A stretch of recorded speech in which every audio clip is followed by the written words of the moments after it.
हिस्सों में बांट दिया।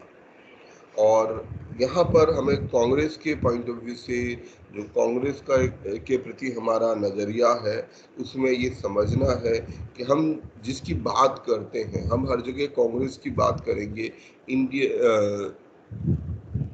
इंडियन का all India national conference Congress की बात करेंगे, ठीक है। और ये जो हमारी इंडियन नेशनल कांग्रेस है, आज जो एक राजनीतिक दल है, इस राजनीतिक दल से ये कांग्रेस अलग है। जो इंडियन नेशनल कांग्रेस है, इससे अलग है। ये जो हमारा ऑल इंडिया कांग्रेस था, ये ऑल इंडिया कांग्रेस किस चीज का घोतक है? क्यों कांग्रेस इतना महत्वपूर्ण हो जाता है? क्यों कांग्रेस इतना महत्व रखती है? उसका कारण है कि हमारी जो ये जो संगठन है, ऑल इंडिया नेशनल कांग्रेस,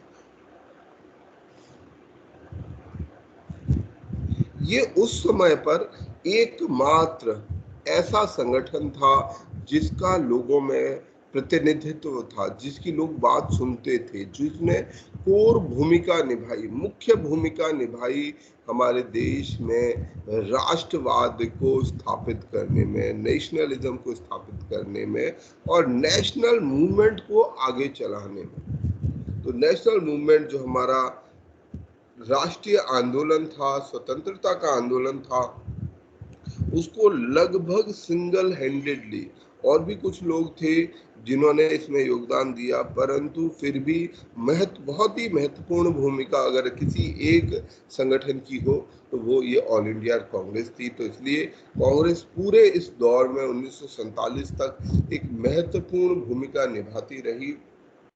और कांग्रेस के प्रति जो ऑल इंडिया नेशनल कांग्रेस है, जो ये अभी देश में कांग्रेस है उसकी बात नहीं कर रहे, पर उस कांग्रेस के प्रति गांधी जी की राय थी कि जब देश आज़ाद हो जाए तब इस कांग्रेस को भंग कर दिया जाना चाहिए, इसको हटा दिया जाना चाहिए। पर वो कांग्रेस चलती रही, उसकी अपनी एक लेगेसी थी, पर वो पूरी तरीके से बाद में एक धीरे धीरे करके एक राष्ट्रीय संगठन से, ठीक है, एक नेशनल ऑर्गेनाइजेशन से एक नेशनल पॉलिटिकल पार्टी में तब्दील हो गई। तो हमें इन दोनों में अंतर करना चाहिए कि जो कांग्रेस है और जो कांग्रेस आज़ादी के पहले थी, उनमें एक बुनियादी अंतर है। तो हमारी ये जो कांग्रेस थी, इस कांग्रेस ने बहुत बड़ी भूमिका निभाई भारत देश में इस राष्ट्रवादी आंदोलन को मजबूती से जमाने की, जिसके प्रति हमने वो एक सेइंग भी है जो कहा भी गया कि जो अर्ली नेशनलिस्ट थे, जो शुरुआत के दौर के राष्ट्रवादी थे, उन्होंने जो राष्ट्रवाद के बीज हैं वो बहुत अच्छे से बोए और बहुत गहरे बोए, मतलब इतने गहरे बोए कि अब उनको हटा सकना किसी के लिए संभव नहीं था। और धीरे धीरे वो राष्ट्रवाद का पेड़ भारत में स्थापित होता गया। अब इस राष्ट्रवादी पेड़ में, इस राष्ट्रवादी आंदोलन में एक बड़ा बिंदु आता है 1909 का मॉर्ले मिंटो रिफॉर्म। 1909 का मॉर्ले मिंटो रिफॉर्म। इस मॉर्ले मिंटो रिफॉर्म ने भारत के अंदर में राजनीतिक व्यवस्था में एक बड़ा परिवर्तन किया। कुछ ऐसे सुधारवादी काम किए गए गवर्नमेंट ऑफ इंडिया एक्ट के जरिए से 1909 में, जिसके जरिए से जो यहाँ की राजनीतिक व्यवस्था है और जैसी मांग थी, क्योंकि लोग भी मांग कर रहे थे कि हमें ज़्यादा राजनीतिक अधिकार मिलने चाहिए, तो अंग्रेजों ने इस दबाव को समझते हुए, इस दबाव के चलते कुछ राजनीतिक परिवर्तन किए। वो राजनीतिक परिवर्तन क्या थे उनको हम एक बार याद कर लेते हैं। जो मुख्य चीजें इसने दी हमें, वो था एक सेपरेट इलेक्टोरेट। सेपरेट इलेक्टोरेट दिया गया। हमारी लेजिस्लेटिव काउंसिल को का फैलाव किया गया। पहले जो लेजिस्लेटिव काउंसिल्स हुआ करती थी उनको थोड़ी सीमित थी, उनमें सदस्यों की संख्या सीमित थी, परंतु उनका विस्तार किया गया, सदस्यों की संख्या बढ़ाई गई, परंतु उनको कोई वास्तविक शक्ति, उन लेजिस्लेटिव काउंसिल्स को कोई वास्तविक शक्ति नहीं दी गई। इंडियंस को पहली बार, किसी भारतीय लोगों को पहली बार एग्जीक्यूटिव काउंसिल ऑफ वाइसरॉय या गवर्नर्स की अपनी एग्जीक्यूटिव काउंसिल होती थी। अभी हम चर्चा करेंगे कि क्या लेजिस्लेटिव काउंसिल थी, थोड़ी देर में करते हैं। क्या हमारी एग्जीक्यूटिव काउंसिल थी, तो उनमें कुछ पहली बार भारत में एग्जीक्यूटिव काउंसिल में किसी भारतीय को लिया गया। फ्रेंचाइजी वोट देने का अधिकार, पहली बार भारत में वोट देने का अधिकार इस अधिनियम 1909 के अधिनियम के द्वारा दिया गया। परंतु जो है सेल्फ रूल, किसी भी प्रकार का कोई सेल्फ रूल, स्वशासन, जो मूल मांग थी क्या थी, स्वशासन, स्वशासन की कोई भी चीज नहीं दी गई। तो ये कुछ महत्वपूर्ण चीजें हैं जो हमें मॉर्ले मिंटो रिफॉर्म द्वारा दिया गया। तो ये मॉर्ले मिंटो रिफॉर्म जो 1909 में लाए गए, इन्होंने हमें क्या क्या दिया, इन्होंने हमारी लेजिस्लेटिव काउंसिल्स का विस्तार किया, एग्जीक्यूटिव काउंसिल्स का विस्तार किया, पहली बार वोट देने जैसा अधिकार, वोट देने का अधिकार, फ्रेंचाइजी का अधिकार दिया गया, और स्वशासन का की जो मांग थी, परंतु ये स्वशासन की मांग अभी भी अनफुलफिल्ड थी, किसी प्रकार से स्वशासन नहीं दिया गया। तो और एक चीज जो महत्वपूर्ण दी गई वो थी सेपरेट इलेक्टोरेट, जिसका बड़े स्तर पर विरोध भी हुआ भारत के भीतर में। हमारा कोई साथी है जिसका माइक्रोफोन बार बार ऑन हो रहा है, तो अगर आप बंद नहीं कर पाएंगे तो डिसेबल करना होगा। हाँ जी, तो सबसे पहले सेपरेट इलेक्टोरेट पर बात करते हैं कि सेपरेट इलेक्टोरेट क्या था। सेपरेट इलेक्टोरेट एक अधिकार था, क्योंकि भारत में डाइवर्सिटी थी, भारत में बहुलता थी, विविधता थी, और विशेष रूप से उस समय पर धार्मिक विविधता बहुत थी। ठीक है, धार्मिक विविधता। सर ये पृथक जो निर्वाचन मंडल था, ये केवल मुस्लिमों के लिए था कि सभी के लिए? अभी आते हैं, उस पर चर्चा करेंगे, क्या क्यों था, कैसे था, उस पर चर्चा करेंगे, और क्या इसके शॉर्टकमिंग्स थे, और किसे कैसे देखा जाना चाहिए। भारत देश जो था, भारत देश के अंदर में उस समय पर, क्योंकि लोग बहुत शिक्षित नहीं थे, लोग चीज़ों को नहीं उतना समझते थे, धर्म बहुत उस समय महत्वपूर्ण हुआ करता था, और भारत में दो धर्मों की बहुलता थी, दो धर्म मेजॉरिटी में थे, हिंदू धर्म और मुस्लिम धर्म। ये दो धर्म थे जो उस समय बहुलता में थे। भारत की आबादी को, ब्रिटिश इंडिया को अगर देखा जाए, तो ब्रिटिश इंडिया की 1/3 आबादी, एक तिहाई आबादी, एक तिहाई को कैसे बनाए, ठीक है, तो ये एक तिहाई आबादी जो थी उस समय पर मुस्लिम आबादी थी, और ये बाकी आबादी हिंदू आबादी थी। 1/3 आबादी ब्रिटिश इंडिया में मुस्लिम थी और 2/3 आबादी हिंदू थी। ठीक है, पर दोनों की लड़ाई एक साथ ब्रिटिश के साथ एक साथ थी, परंतु ब्रिटिश लोग अपने शासन को आगे बढ़ाने के लिए दोनों धर्मों को आपस में एक दूसरे के अगेंस्ट रखते थे, और क्योंकि लोग धर्म के प्रति बहुत सेंसिटिव हो जाते हैं, बहुत संजीदा हो जाते हैं, अगर धर्म की बात हो जाए तो अपनी और ज़रूरत को, जो ज़्यादा महत्वपूर्ण ज़रूरत भी होती हैं, उनको भूल जाते हैं, धर्म के प्रति इतने आसक्त हो जाते हैं कि भाई धर्म के प्रति हमें बातचीत नहीं करनी चाहिए। परंतु एक और चीज़ यहाँ समझनी चाहिए कि ब्रिटिश जब ये समय था, इससे पहले भारत के अंदर में विविधता जरूर थी, पर झगड़ा नहीं था, आपस में लोग झगड़ते नहीं थे, लोग खुशी खुशी एक साथ मिलकर रहते थे। Diversity in unity in diversity हमारे देश में अच्छे से मौजूद थी। हमारे देश में जो गांव थे उनमें आपस में सब में बोलचाल थी, जो भाषा थी वो उर्दू भाषा, पढ़े लिखे लोगों की भाषा जो हुआ करती थी वो भी दोनों द्वारा बोली जाती थी, और बहुत सारे व्यवहार में भी बहुत चीज़ें कॉमन हुआ करती थी, और लोग एक दूसरे के साथ बड़े खुशी के साथ रहते थे, चाहे शहर हो चाहे गांव हो। ये भारत की उस समय की 1900 तक की जो तस्वीर थी वो ऐसी ही थी कि लोग धर्म को लेके अपने अपने धर्म को मानते थे, परंतु मोटे तौर पे ऐसे संघर्ष हमें इतिहास में नहीं मिलते हैं जब आपस में दोनों धर्म के लोग आपस में लड़ रहे हों।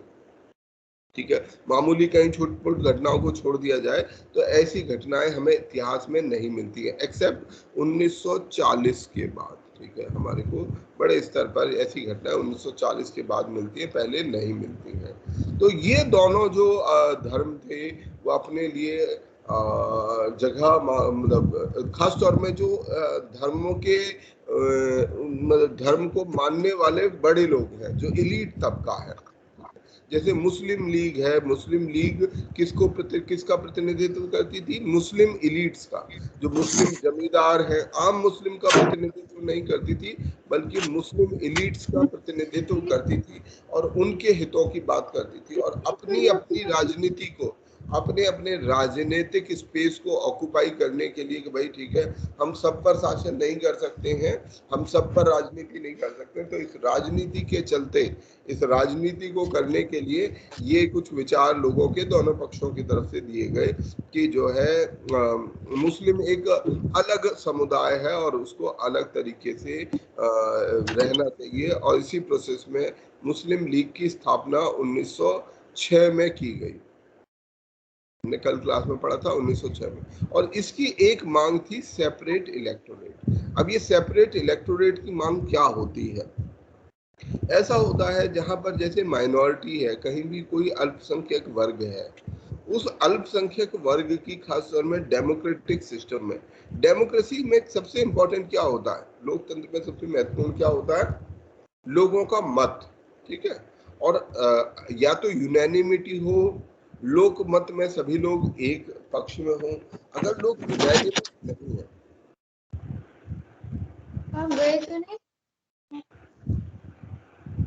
सर कुछ लोग जान डिस्टर्ब कर रहे हैं सर, माइक्रोफोन ऑन करने की क्या जरूरत है?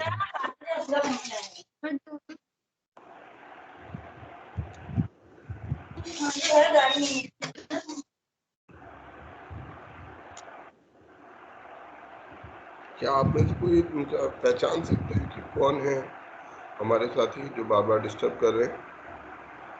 रश्मि गरिया सर। हाँ जी, सर रश्मि गरिया। रश्मि गरिया। रश्मि गरिया। रश्मि गरिया। रश्मि गरिया। रश्मि प्लीज, आप एक सिंसियर हैं?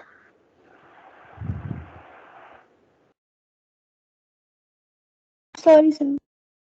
आप एक सिंसियर स्टूडेंट हैं, आपसे ऐसी अपेक्षा नहीं रखते हम कि आप ऐसा व्यवहार करेंगी, क्योंकि आपके देखो एक छोटी सी भूल से पूरी क्लास डिस्टर्ब होती है, ठीक है? सभी लोग ध्यान रखें, आप सभी लोग देखो सीरियस स्टूडेंट हो, कोई कैजुअल स्टूडेंट अभी हमारे पास नहीं है।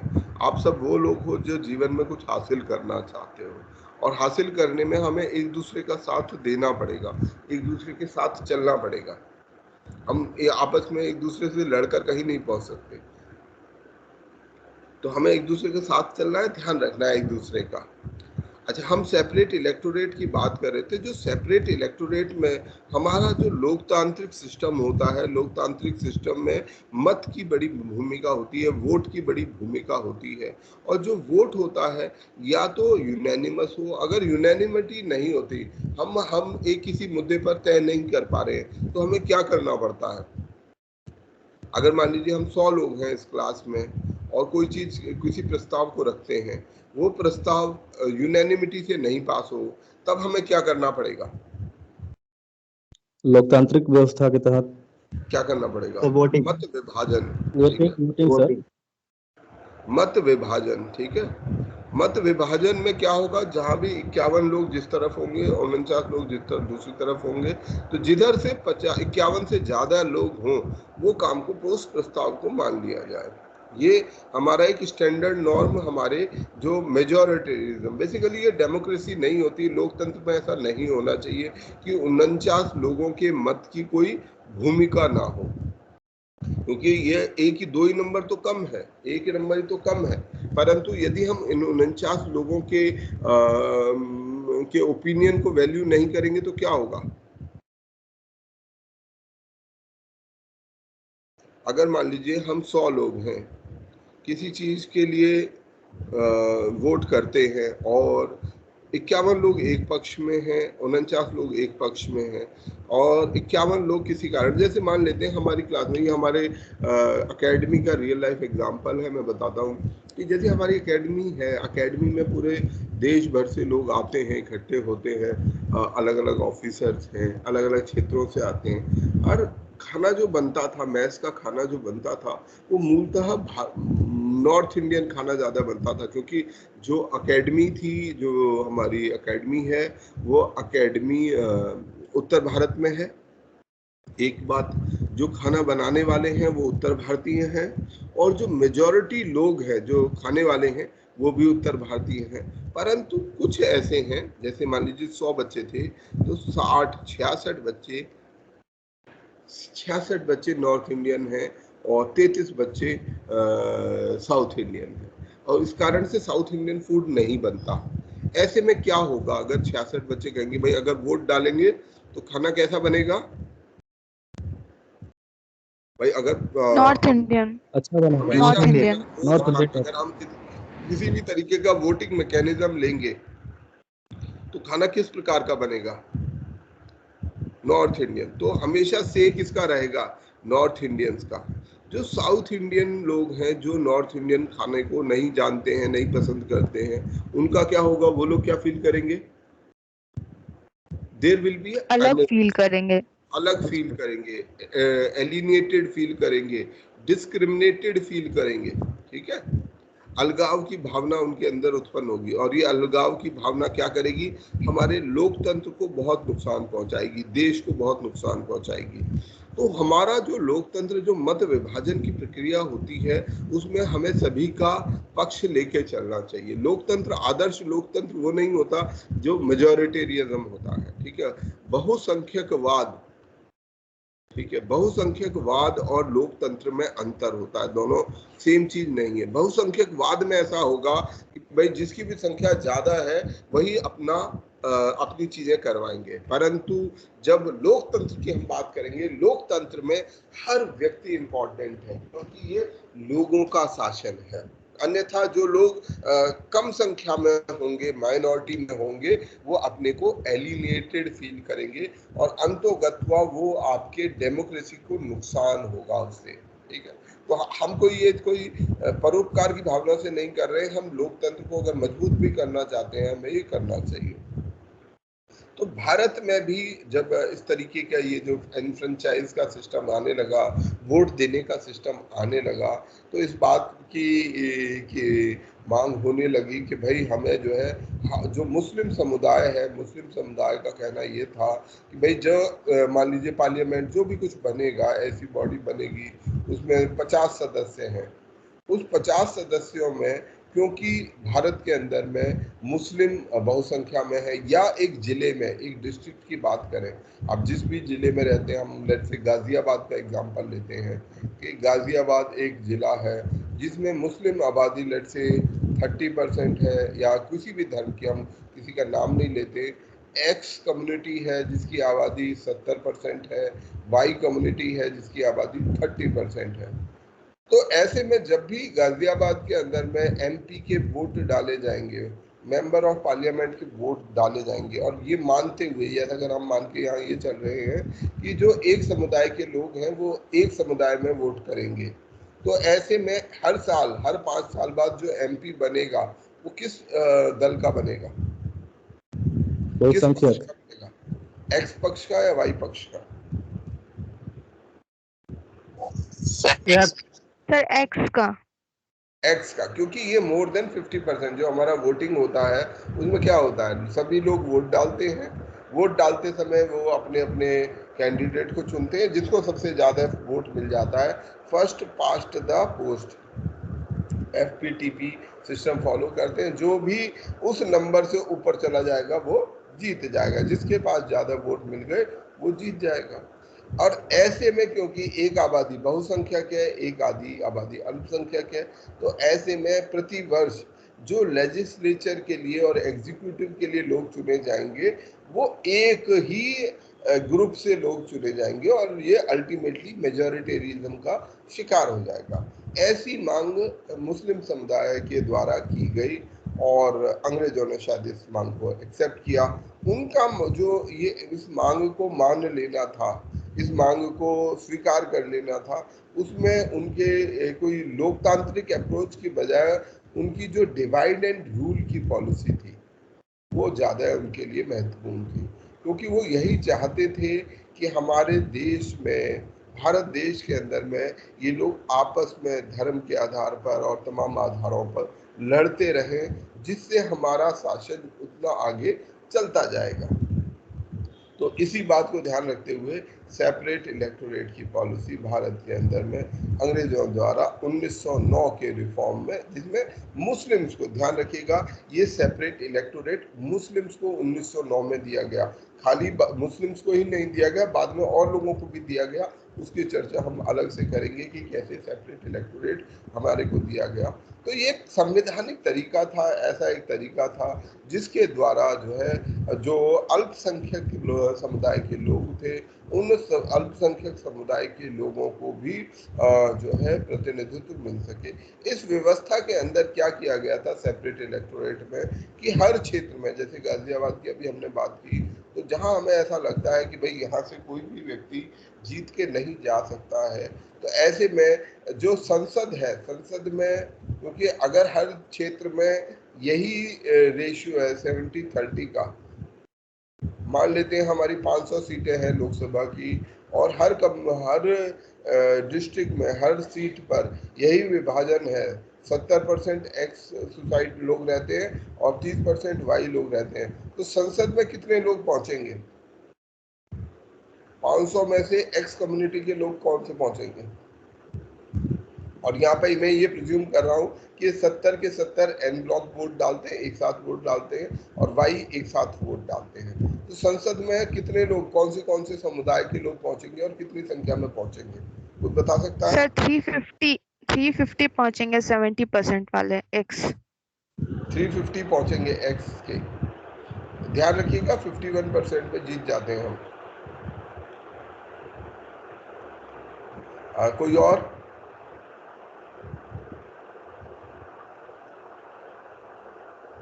कोई और इस पर कोई राय देगा? सभी सहमत है कि 350 लोग संसद में एक्स कम्युनिटी के और 150 लोग वाई कम्युनिटी के पहुंचेंगे? सभी सहमत है इस बात से? तो जब एक्स की मेजोरिटी ज्यादा है तो सारे एक्स के होने चाहिए, क्योंकि वाई की जो मेजोरिटी के ऊपर विन हो रहे हैं, तो फिर एक्स 70% एक्स है, तो मेरे हिसाब से तो सारी होनी चाहिए एक्स के। वेरी करेक्ट, बहुत सही बात। देखो ऐसा मान लेते हैं ये अलग अलग डिस्ट्रिक्ट हैं, ये सभी अलग अलग सीटें हैं, ये हर सीट में 70% लोग एक्स हैं और 30% लोग वाई हैं। अब इसमें से कौन जीतेगा? इसमें से पहली कॉन्स्टिट्यूएंसी ए है, इसमें से कौन जीतेगा? एक्स जीतेगा, वाई जीतेगा? एक्स जीतेगा, एक्स ही जीतेगा। इसमें से कौन जीतेगा? वाई। वाई? नहीं एक्स है इसमें से कौन तो सर जीतेगा? एक्स ही जीतेगा। 70% एक्स ही जीतेगा सर, एक्स ही। इसमें से कौन जीतेगा? 70 और 30 में एक्स जीतेगा यहाँ एक्स। पर भी।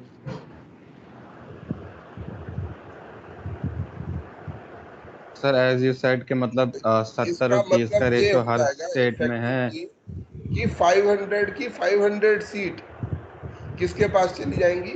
एक्स के पास, जो कि गैर लोकतांत्रिक है, ठीक है। और वाई 30% होते हुए भी यहाँ पर रिप्रेजेंट नहीं कर पाएंगे, क्योंकि हमारा जो सिस्टम है जिसमें हम जो भी आदमी ज़्यादा सीट लेता है उसको वो देते हैं, तो ये 30% लोगों का कभी प्रतिनिधित्व नहीं हो पाएगा।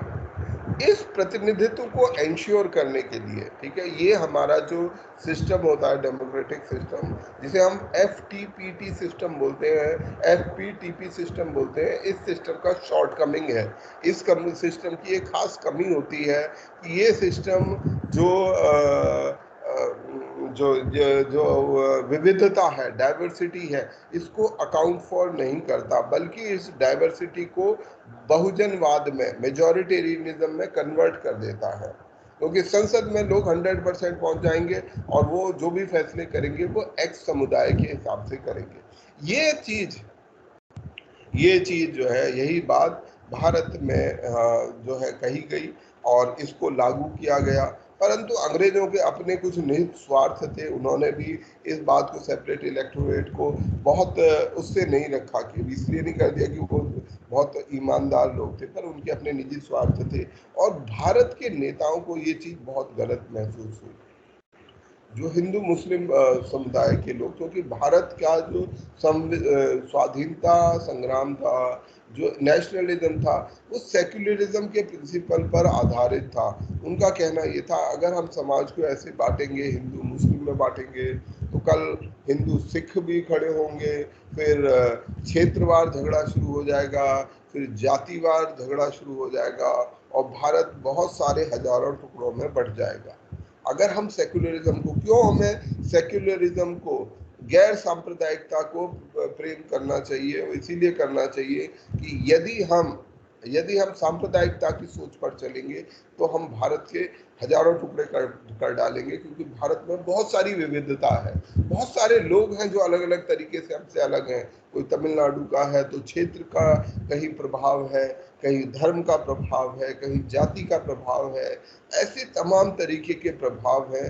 और यदि इन प्रभावों को न्यूट्रलाइज करना है और हमें देश को एकजुट बनाए रखना है, राष्ट्रवादी नीति पर चलना है, तो राष्ट्रवादी नीति के लिए हमें इस गैर सांप्रदायिक सोच यानी सेक्युलर थॉट पर चलना ही पड़ेगा, अन्यथा वो देश के लिए खतरा होगा। पर इस सेपरेट इलेक्टोरेट ने कुछ गड़बड़ भी की। ये गड़बड़ ये की कि सबसे पहले इन्होंने जो देश के कॉन्सेप्ट है उसको नुकसान पहुंचाया। अब देश में ये चीज हो गई कि भाई हम हिंदू हैं, हम मुसलमान हैं, ये जो हिंदू मुस्लिम का भेद है, हम सभी एक देश के वासी हैं, ये बात खत्म हो गई। अब हम जो है एक राष्ट्र के ना होकर हिंदू मुसलमान होना शुरू हो गए, और इससे जो सांप्रदायिक सोच थी उसके बीज जो है उसके बीज डाल दिए अंग्रेजों ने। बाद में जो है इसने हमारे देश के जो यूनिफिकेशन प्रोसेस है उसको भी प्रभावित किया। लोगों का ध्यान इस सांप्रदायिक सोच से क्या हुआ, लोगों का ध्यान हिंदू मुस्लिम की ओर ज्यादा चला गया, बजाय आर्थिक और राजनीतिक समस्याओं के। जो उनकी आर्थिक राजनीतिक समस्याएं थी उनके बजाय हमारा फोकस किसकी ओर चला गया, हमारा फोकस जो है धर्म की ओर चला गया। और हमारे जो राजनेता थे, जितने भी राजनेता थे उस समय के, उन्होंने ग्रेट डिससेटिस्फैक्शन फील किया। लॉर्ड मिंटो को, ठीक है, लॉर्ड मॉर्ले उस समय सेक्रेटरी ऑफ स्टेट होते थे। सेक्रेटरी ऑफ स्टेट कहाँ रहता था? ब्रिटिश संसद में। कहाँ पर, कौन से देश में मिलेगा? अगर मुझे सेक्रेटरी ऑफ स्टेट को मिलने जाना है, भारत का जो सेक्रेटरी ऑफ स्टेट है उसके लिए वो मुझे कहाँ मिलेगा? ब्रिटेन में, ठीक है। और गवर्नर जनरल से मिलने जाना है तो कहाँ मिलेगा, या वाइस रॉय से? जी सर, भारत में, इंडिया में। वो भारत में, इंडिया में। भारत में 1858 के बाद, 58 के बाद जो सिस्टम बनाया गया, जिसमें एक गवर्नर जनरल और एक सेक्रेटरी ऑफ स्टेट, उससे भी थोड़ी सी ज़्यादा शक्ति रखता था, परंतु गवर्नर जनरल इम्प्लीमेंटिंग अथॉरिटी था। तो ये दो सबसे महत्वपूर्ण पद थे, सेक्रेटरी ऑफ स्टेट और governor general. Secretary of state हमारा ब्रिटेन में रहता था और ब्रिटिश पार्लियामेंट के प्रति उसकी जिम्मेदारी थी। कैबिनेट रैंक का एक मिनिस्टर हुआ करता था सेक्रेटरी ऑफ स्टेट, उसका पद कैबिनेट मिनिस्टर रैंक का हुआ करता था। तो लॉर्ड मिंटो को इसीलिए father of communal electorate, Bharat के नेताओं ने इस सेपरेट इलेक्टोरेट को कम्युनल इलेक्टोरेट कहा। कम्युनल इलेक्टोरेट, इस सेपरेट इलेक्टोरेट को कम्युनल इलेक्टोरेट कहा। अब वैसे मैं व्यक्तिगत रूप से ये मानता हूँ, और मतलब दुनिया भी इस बात को मानती है, कि डाइवर्सिटी को अकाउंट फॉर करने के लिए जो FPTP सिस्टम होता है वो बहुत अच्छा सिस्टम नहीं होता, क्योंकि वो डाइवर्सिटी को रेस्पेक्ट नहीं करता है, वो केवल मेजॉरिटेरियनिज्म को रेस्पेक्ट करता है।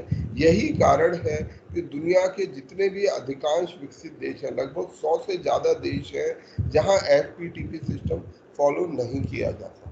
दुनिया के ज़्यादातर देशों में और ज़्यादातर विकसित देशों में तो केवल अमेरिका ऐसा अपवाद है जहां FPTP सिस्टम फॉलो किया जाता है, नहीं तो अधिकांश देशों में प्रोपोर्शनल रिप्रेजेंटेशन का सिस्टम अपनाया जाता है, जो कि एक वेरिएशन ही है सेपरेट इलेक्टोरेट का। प्रोपोर्शनल रिप्रेजेंटेशन सिस्टम फॉलो किया जाता है। तो हमें सबको समझना चाहिए प्रोपोर्शनल रिप्रेजेंटेशन सिस्टम क्या है और कैसे हमें इस प्रोपोर्शनल रिप्रेजेंटेशन सिस्टम के लिए काम करना चाहिए। दूसरा काम जो किया गया इस मिंटो-मोर्ले रिफॉर्म के द्वारा, मोर्ले-मिंटो रिफॉर्म के द्वारा, कि हमारी जो लेजिस्लेटिव काउंसिल थी, इस समय हमने जैसे पीछे की क्लास में भी बात की थी कि कानून को जो स्टेट था उसको 3 हिस्सों में बांट दिया गया। जुडिशरी अलग हो गई, एग्जीक्यूटिव अलग हो गई और लेजिस्लेटिव अलग हो गई। कानून बनाने के लिए सलाह देने वाली एक काउंसिल हुआ करती थी। एक होती थी प्रोविंशियल लेजिस्लेटिव काउंसिल बनाई गई थी और दूसरी थी imperial legislative council. Provincial legislative council जो उस समय 8 प्रोविंसेस थे उनमें मौजूद थी, जैसे आज हमारे स्टेट्स हैं उस समय प्रोविंसेस हुआ करते थे। और इंपीरियल लेजिस्लेटिव काउंसिल जो सेंटर की, जो केंद्र में लेजिस्लेटिव काउंसिल थी वो हुआ करती थी। जो इसके सदस्य हुआ करते थे वो सभी इनडायरेक्टली इलेक्टेड है। आज कैसे होते हैं, हमारी जो लेजिस्लेटिव बॉडी है उसके सदस्य कैसे चुने जाते हैं? सर डायरेक्टली चुने जाते हैं। थिंक वंस अगेन, एक बार और सोचो। राष्ट्रपति के द्वारा नियुक्त किया। हमारे जो आज लेजिस्लेटिव बॉडी है वो है लोकसभा प्लस राज्यसभा।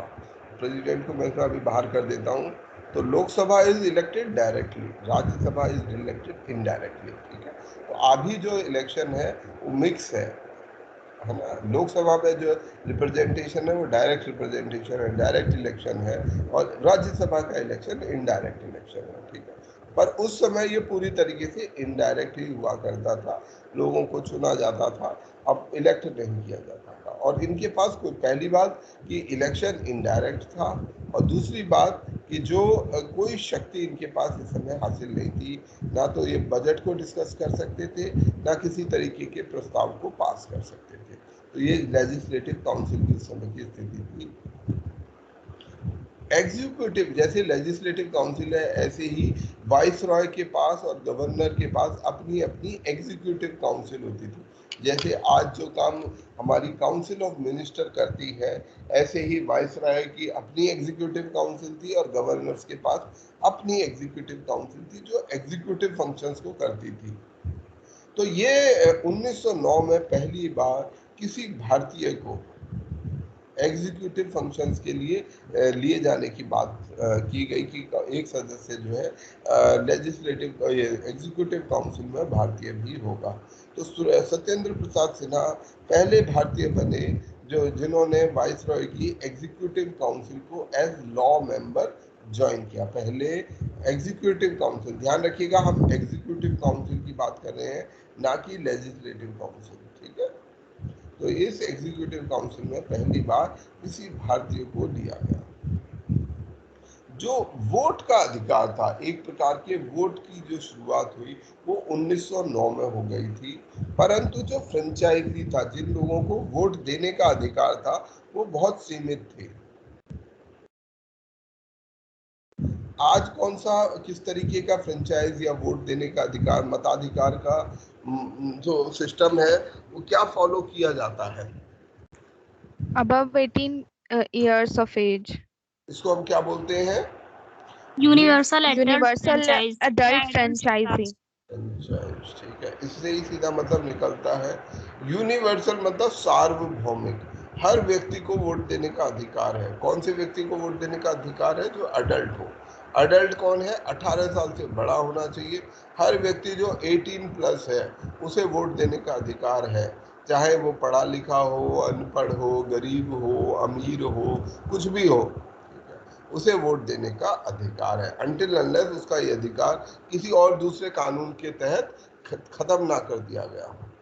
परंतु उस समय पर 1909 में बेशक अधिकार दिया गया था, पर ये फ्रेंचाइजी बहुत लिमिटेड हुआ करता था। लिमिट कैसे होता था? केवल ग्रेजुएट ही वोट करेंगे, ऐसे लोग वोट करेंगे जिनके पास लेट्स से 2 बीघा जमीन हो, जिनके पास कोई राय या किसी भी तरीके की पदवी दी गई। तो बहुत सीमित संख्या में लोग, इस समय पर केवल 2 या 3%। सर स्टार्टिंग में 8 क्राइटेरिया एज 21 था।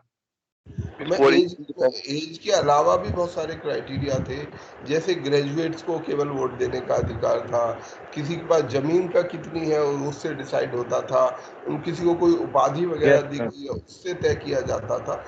महिलाओं को वोट देने को, कोई सी भी महिला हो, चाहे ग्रेजुएट हो, जमीन की मालिक हो या कुछ भी हो, उसको वोट देने का अधिकार नहीं था। पूरी दुनिया में भी महिलाओं को वोट देने का अधिकार 1950 के बाद ही मिला है। आज लड़कियों को ये बात को लेके बड़ा गर्व हो सकता है, परंतु इवन अमेरिका तक में वोट देने का अधिकार महिला को नहीं था, जो कि एक विकसित देश था। तो महिलाओं का भी अधिकार बाहर भी सीमित था, ऐसा नहीं कि इंडिया की बात करें हम, बाहर भी सीमित था। तो जो लोग गरीब, अनपढ़, उस समय ग्रेजुएट होना बहुत बहुत बड़ी बात थी। बहुत ही सीमित लोग, पढ़ाई लोग नहीं कर पाते थे, हाई स्कूल करना ही बहुत बड़ी बात हुआ करती थी, तो ग्रेजुएट होना तो बहुत ज़्यादा बड़ी बात होती थी। तो केवल बहुत सीमित लोगों को ही वोट देने का अधिकार दिया गया था, परंतु बहुत सीमित लोगों को। और जो इलेक्शन थे वो भी ये इलेक्शन इनडायरेक्ट इलेक्शन थे, तो किसी भी प्रकार की प्रत्यक्ष शक्ति लोगों को नहीं दी गई थी। जो कुछ अच्छी चीजें की गई थी वो थी कि वोट, बजट के कुछ हिस्से पर अब वोट देने का अधिकार दिया गया। बजट के कुछ हिस्से पर, सारे पर नहीं, कुछ हिस्से पर वोट देने का अधिकार दिया गया। क्वेश्चन पूछने की, सवाल पूछने की शक्ति दी गई। ज्यादा रिप्रेजेंटेशन, नंबर ऑफ रिप्रेजेंटेशन, जो संख्या थी रिप्रेजेंटेशन में, वो बढ़ाई गई। तो ये कुछ बदलाव थे, परंतु इन जो बदलाव किए गए, रिफॉर्म किए गए, उनसे लोग सहमत नहीं थे, खुश नहीं हुए और नाराज हुए। तो लीडर सभी जो है इन रिफॉर्म से नाराज हुए। जो मॉडरेट नेशनलिस्ट थे वो अब और ज़्यादा उनकी खिंचाई होनी शुरू हो गई। उनका जो पॉलिसी है अब और ज़्यादा स्पष्ट हो गया कि जो मॉडरेट नीतियां हैं उनसे कुछ होने जाने वाला नहीं है।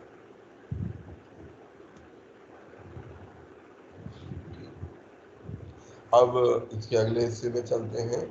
तो 1909 का ये मॉर्ले मिंटो रिफॉर्म हो गया, जिसमें कुछ बुनियादी बदलाव, सेपरेट इलेक्टोरेट के, expansion of executive council, legislative council, ये किया गया।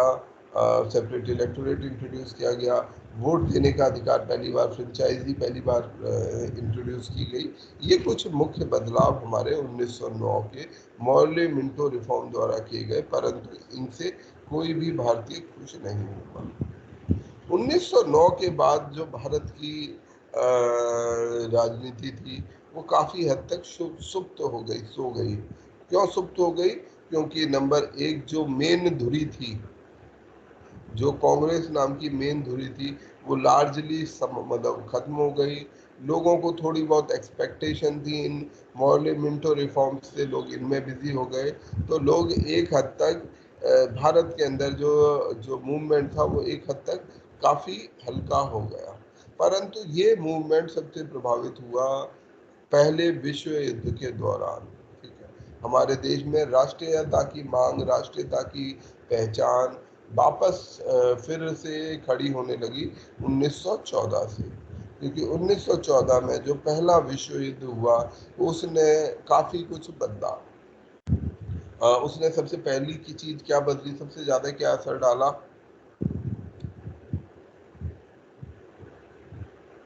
राष्ट्रीय कांग्रेस का नेतृत्व दे दिएगा। सबसे पहली चीज जिस चीज से लोग आहत हुए वो थी सॉवरेनिटी, संप्रभुता।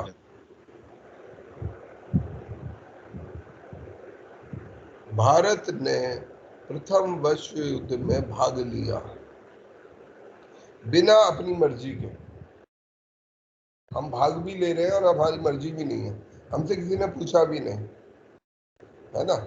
जैसे आपको बिना मर्जी के कोई चीज जबरदस्ती किसी इसमें लड़ाई में घुसा दिया जाए कि चलो भाई तुम्हें वहां पर लड़ने जाना है, और आप कुछ कंट्रोल नहीं कर पा रहे हैं अपने आप को, आप बाध्य हैं, तो ऐसे में आप कैसा महसूस करेंगे?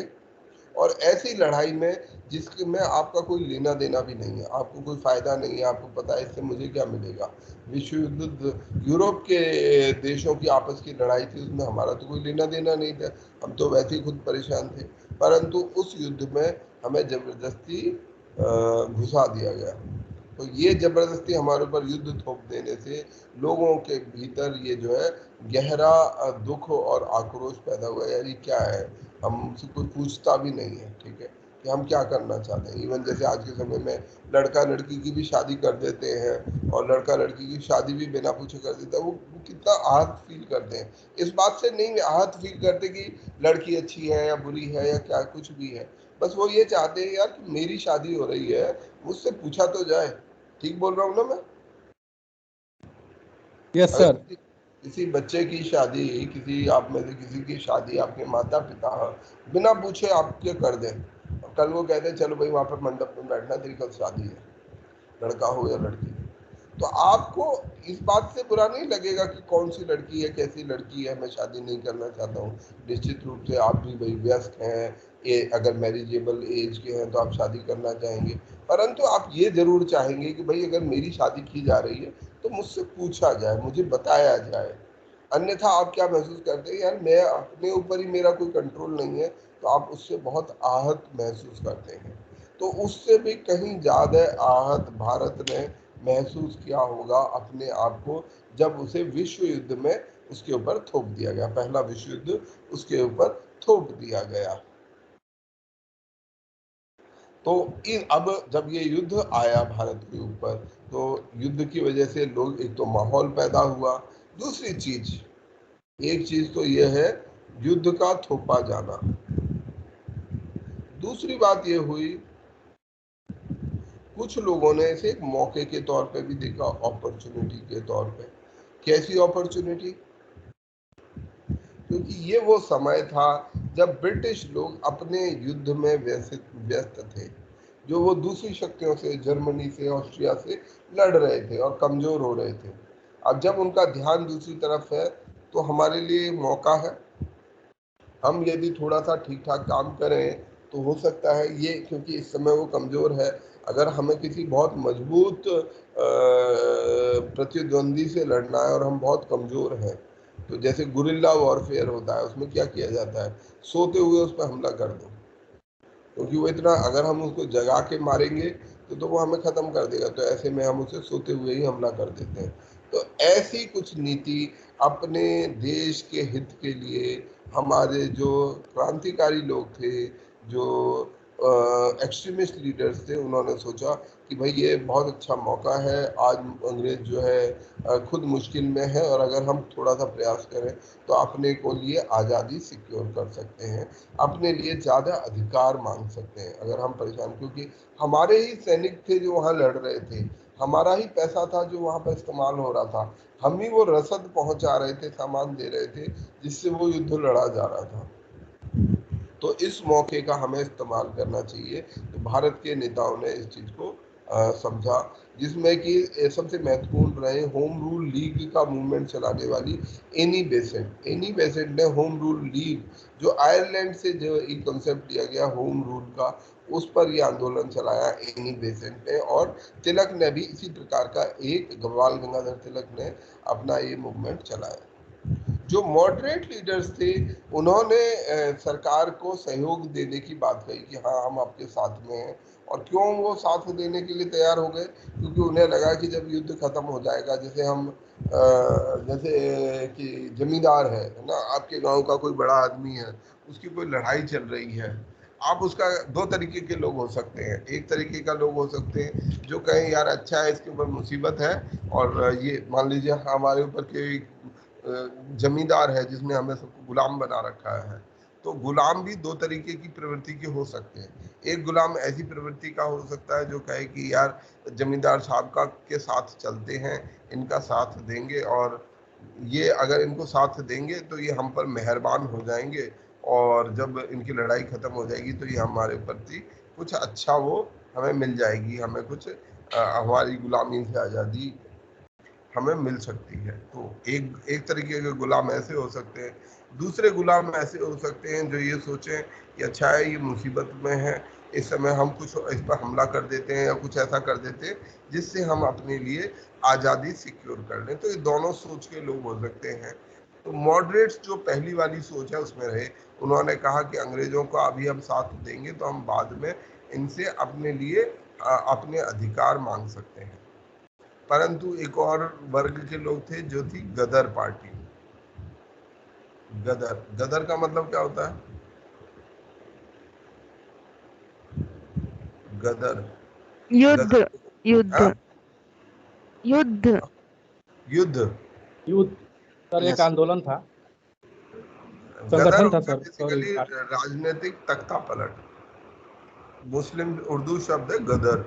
गदर होना मतलब तख्ता पलट कर देना। राजनीतिक तख्ता पलट को हम बोलते हैं गदर। ठीक। तो जो गदर पार्टी, इसी समय पर एक पार्टी, कुछ लोगों ने एक पार्टी बनाई और जिसका उद्देश्य था कि भारत के अंदर में जो अंग्रेजी सत्ता है उसको पलट दिया जाए, उलट दिया जाए। और उन्हें ये सबसे अच्छा मौका लगा कि भाई आज जो है हमारे ये अंग्रेज अपने कामों में बिजी हैं, हम इन पर वो करते हैं, हमला कर देते हैं। तो सिंगापुर, मलाया, फिलीपींस, बर्मा और तमाम देशों में जहाँ जहाँ भारतीय नेशनल रह रहे थे उनको एकजुट किया गया। जो दूसरे देशों में भारतीय रह रहे थे उनको एकजुट किया गया कि हमें जो है इसके लिए काम करना चाहिए। इसमें करतार सिंह सराभा, रघुवर दयाल गुप्ता ऐसे कुछ लोग थे जो भारत में आंदोलन के लिए, इस तरीके के आंदोलन के लिए काम कर रहे थे। और वो ये कोशिश कर रहे थे कि मिलिट्री रिवोल्ट के द्वारा, सैन्य विद्रोह के द्वारा हम जो अंग्रेजी शासन है इसको खात्मा कर दें। और इसमें रास बिहारी बोस, मैंने आपको बोला था ना, एक रास बिहारी घोष है, एक रास बिहारी बोस है। तो ये जो रास बिहारी बोस एक मतलब इनका नाम हम कम जानते पर ये इम्पोर्टेंट, मुझे इंटरेस्टिंग पर्सन लगे। ये बहुत ही इंटरेस्टिंग पर्सन है। ये पूरे आज़ादी के युद्ध में, मतलब 1908 से इनका जिक्र मिलता है और आज़ादी के समय तक इनका जिक्र मिलेगा। ये जगह जगह रहकर अपना ये काम करते रहे, पूरे देश में, ये दुनिया के देश के बाहर भी रहे। तो रेवोल्यूशनरी मूवमेंट में ये रास बिहारी बोस बहुत लंबे समय तक लगे रहे। बाकी लोग रेवोल्यूशनरी इतने लंबे समय तक सरवाइव नहीं कर पाए, या तो वो मारे गए या उन्होंने ये रास्ता छोड़ दिया, जेल वेल होकर उन्होंने छोड़ दिया। परंतु रास बिहारी बोस एक ऐसे लीडर रहे जो लगातार लंबे समय तक इस लड़ाई में काम करते रहे। इवन INA उसमें भी यहाँ पर इनका नाम आएगा, रास बिहारी बोस का। इस तरीके के ये नेता थे रास बिहारी बोस।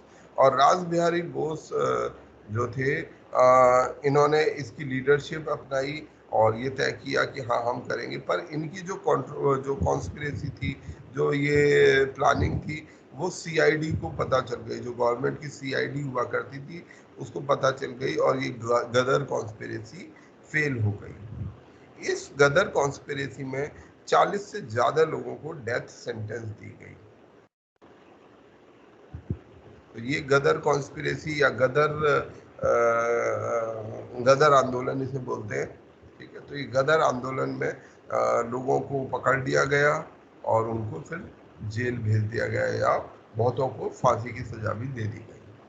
जो पहला विश्व युद्ध हुआ उससे भारत पे जो उनका सीधा सीधा प्रभाव पड़ा, नंबर 1, बहुत सा पैसा भारत का इसमें लॉस हुआ, पैसे का नुकसान हुआ, आर्थिक नुकसान हुआ, जान की हानि हुई, माल की हानि हुई। भारत से भारतीय सोल्जर इसमें मारे गए। जो इंडिया गेट बनाया गया है वो इसी पहले विश्व युद्ध में मारे गए इंडियन सोल्जर्स की याद में बनाया गया है। जो इंडिया गेट जहाँ हम जाते हैं उसका इतिहास यही है कि प्रथम विश्व युद्ध में जो भारतीय सैनिक मारे गए थे उनकी याद में उसको बनाया गया। जो मध्यम वर्ग था और उसके लिए ये समय ऐसा था जिसमें जॉब अपॉर्चुनिटीज बढ़ी।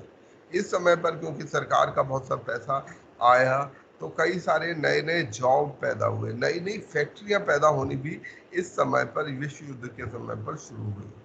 जो वेतन थे वो निश्चित रूप से कम थे, वर्किंग कंडीशंस खराब थी और इस हालात में ट्रेड यूनियनिज्म, जो ट्रेड यूनियन है वो स्थापित होने लगी जिससे कि वो अपने अधिकारों की मांग कर सके। जो पूंजीपति वर्ग था उसको इस दौर में, विश्व युद्ध के दौर में काफी फायदा हुआ, क्योंकि उसके जो इंडस्ट्री थी, जो उसके उद्योग धंधे थे, वो और बेहतर हो गए।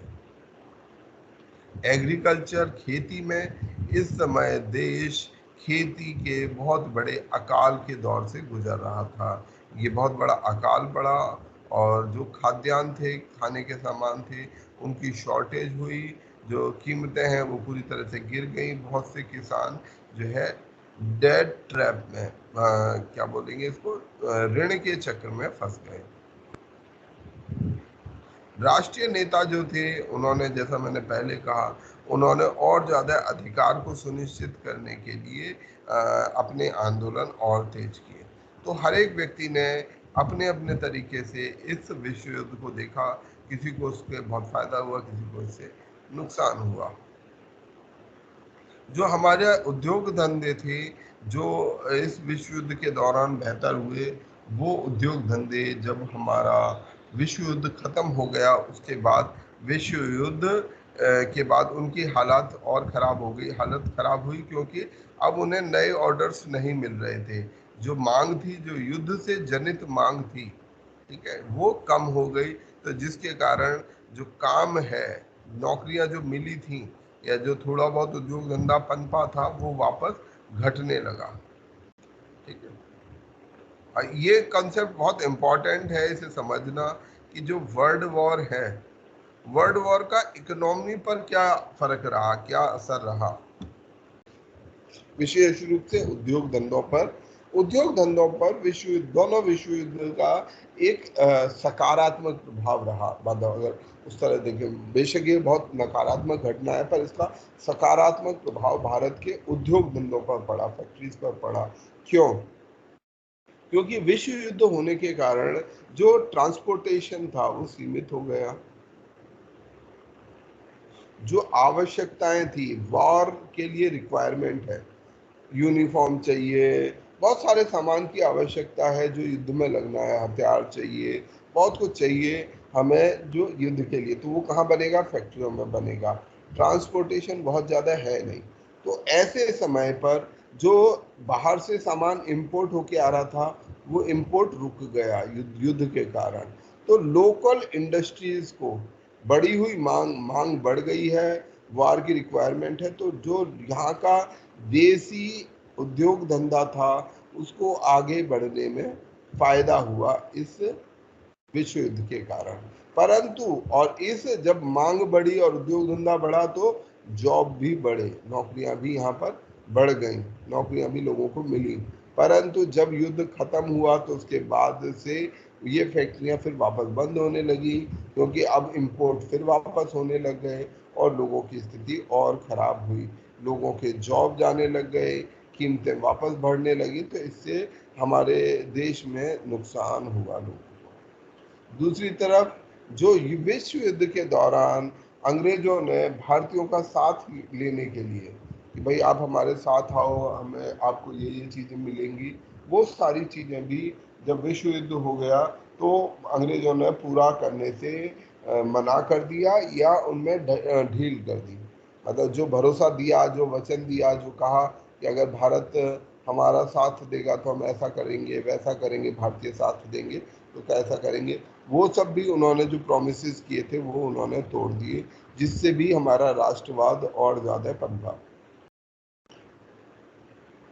कहा गया था कि डेमोक्रेसी दी जाएगी, लोकतंत्र जो है इन कॉलोनीज में भी लागू होगी, परंतु ऐसा नहीं किया गया।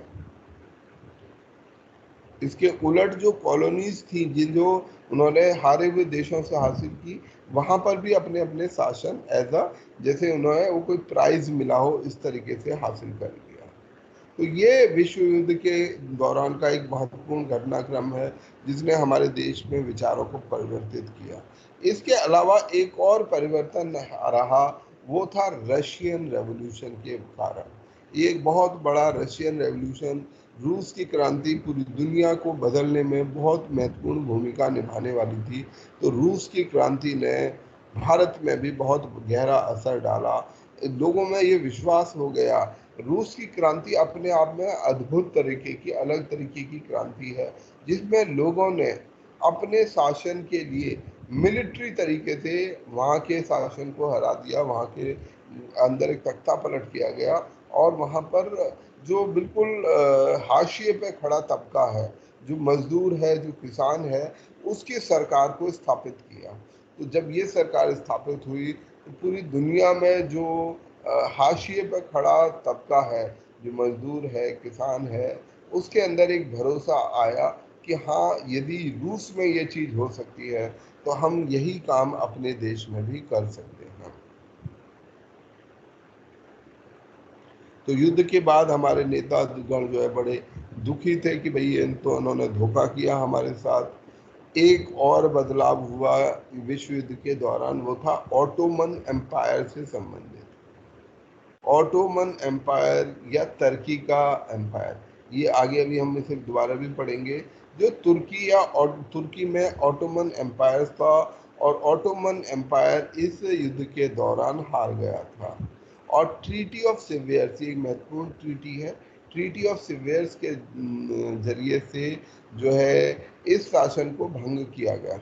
इस विचार ने, इस चीज ने पूरी दुनिया के मुस्लिम्स को प्रभावित किया, क्योंकि जो ऑटोमन एम्पायर है उसकी जो मुस्लिम समुदाय में, मुस्लिम धार्मिक विचार में एक बड़ी महत्वपूर्ण भूमिका है।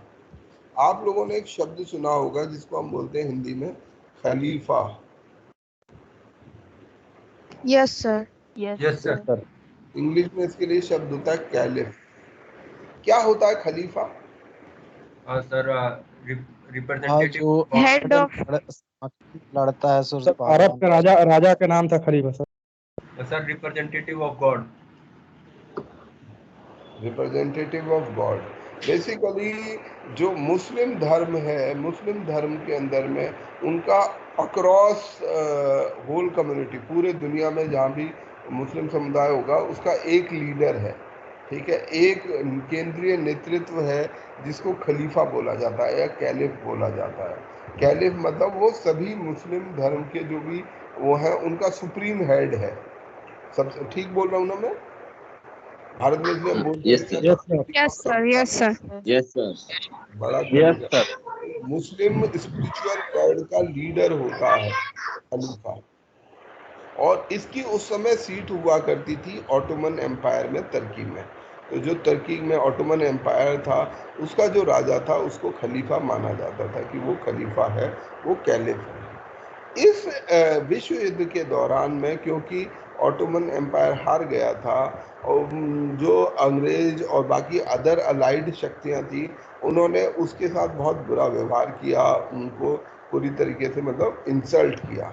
अब ये बात सारी दुनिया के मुस्लिम्स के लिए बहुत अपमानजनक रही, तो उन्होंने इसलिए वो जो है भारत में भी जो मुस्लिम्स थे वो ब्रिटिश के स्ट्रांगली अगेंस्ट हो गए because of this action of British. इस काम ने भारत के भी मुसलमानों को, दुनिया के सब, पूरी दुनिया के मुसलमानों को अलग कर दिया। जैसे पोप की स्थिति, अब पोप कमजोर हो गया, पर किसी समय पर क्रिश्चियनिटी के अंदर में जो लीडर हुआ करता था वो पोप हुआ करता था और मुस्लिम वर्ल्ड में कैलिफ हुआ करता था।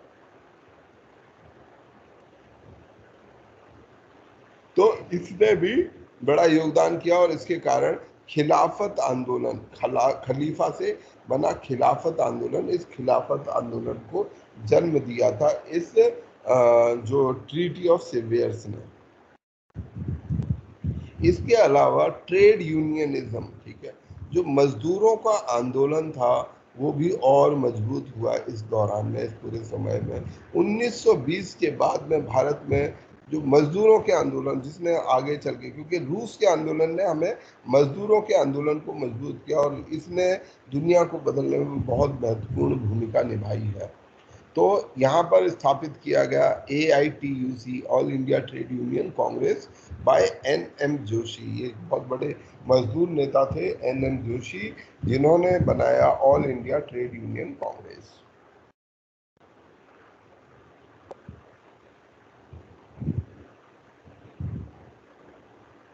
अगला है गदर पार्टी और गदर म्यूटनी या फरवरी म्यूटनी। जैसा भी हमने थोड़ी देर पहले बात की थी कि इस समय पर हमारे देश के जो क्रांतिकारी नेता थे जो वायलेंट मीन्स को इस्तेमाल करने में परहेज नहीं रखते थे, उन लोगों ने ये सोचा कि हाँ, हमें क्रांतिकारी बदलाव लाना चाहिए और क्रांति के लिए जो ये समय है, विश्व युद्ध का समय, वो बिल्कुल सही है।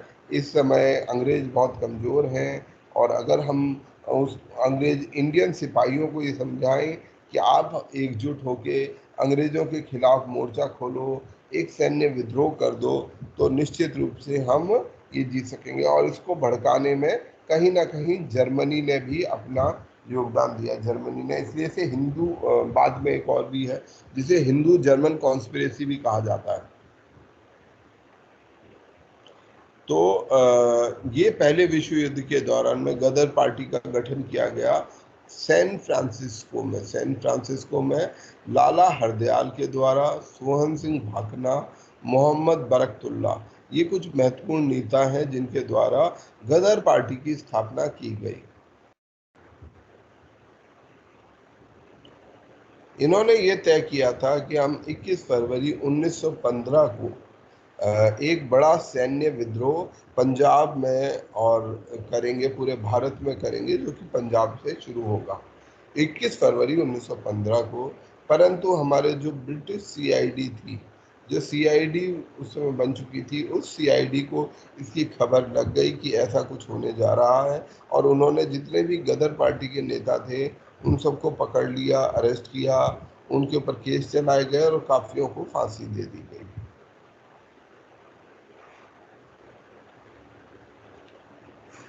इसी समय पर सिंगापुर में जो इंग्लिश सिपाही थे, मतलब जो भारतीय सिपाही थे जो अंग्रेजी फौज में काम करते थे, उन्होंने विद्रोह शुरू कर दिया था। उन्हें ये पता था कि यहाँ गदर पार्टी ऐसा कुछ आंदोलन हो रहा है, तो उन्होंने सिंगापुर में 700 लोगों ने मिलकर ऐसा विद्रोह किया था और इसकी लीडरशिप चिश्ती खान और ढूंढे खान ने की थी। बाद में इस विद्रोह को, सैन्य विद्रोह को पूरी तरीके से क्रश कर दिया। ये जो गदर नेता थे, गदर पार्टी के नेता थे, उनमें से बहुत सारे नेता बाद में किसान आंदोलन और कम्युनिस्ट आंदोलन का हिस्सा बन गए। वहां से छोड़कर किसान आंदोलन और कम्युनिस्ट आंदोलन से जाके जुड़ गए। इस समय पर जो दूसरी बड़ी घटना गदर पार्टी के बाद हुई 1914 के बाद, वो थी होम रूल मूवमेंट की। जो बड़ा आंदोलन इस समय पर शुरू हुआ वो था home rule movement. Home rule movement ये आंदोलन था जो हमारे, जैसे मैंने पहले भी कहा, होम रूल मूवमेंट जो है हमारे इस आयरलैंड से, आयरलैंड जो देश है वहाँ से प्रभावित था। वहाँ पर एक बड़ा होम रूल मूवमेंट चल रहा था और जिससे प्रभावित होकर, जो सक्सेसफुल भी हुआ और इससे प्रभावित होकर हमारे देश में एनी बेसेंट और तिलक ने मिलकर इस आंदोलन की शुरुआत की।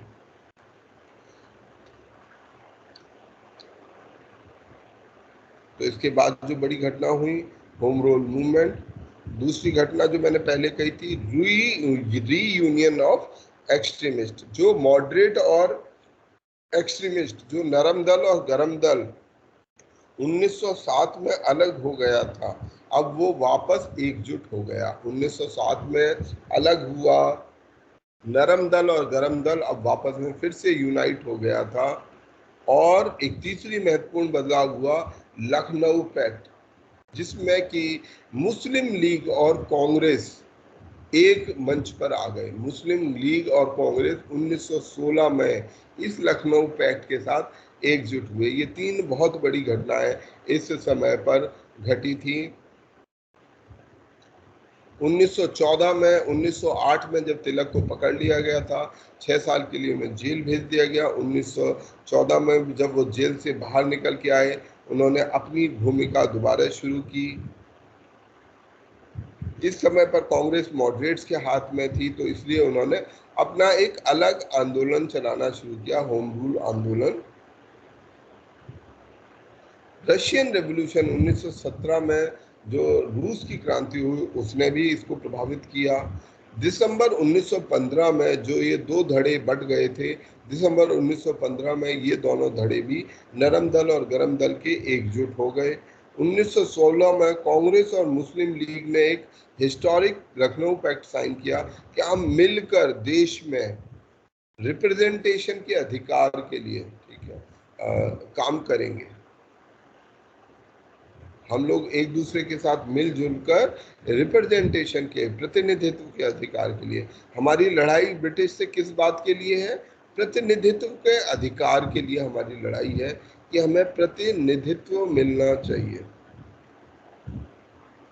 इस लड़ाई पर के लिए उन्होंने एक साथ मिलकर काम करना शुरू किया। फिर होम रूल लीग मूवमेंट की बात।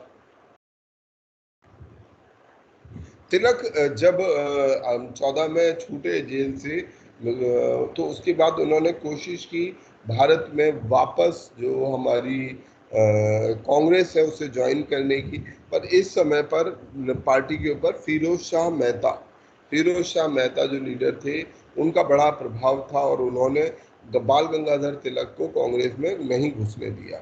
जब फिरोज शाह मेहता 1915 में इनकी डेथ हुई, उसके बाद में एक्सट्रीमिस्ट को दोबारा, जो गरम दल के लोग थे, उनको वापस जो है कांग्रेस में एक्सेप्ट किए जाने का प्रोसेस शुरू हुआ और दिसंबर 1915 में अंत में उनको एक्सेप्ट कर लिया गया। वो वापस कांग्रेस के हिस्सा बन गए।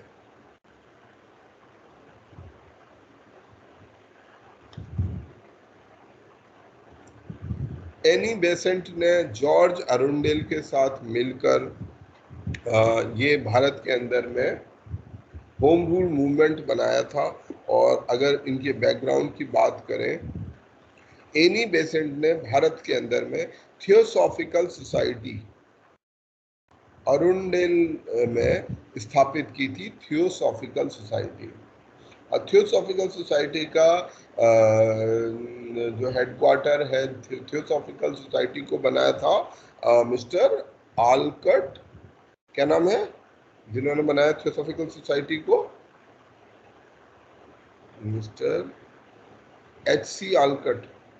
मुझे ठीक से नाम प्रोनाउंस नहीं किया। ऑलकूट।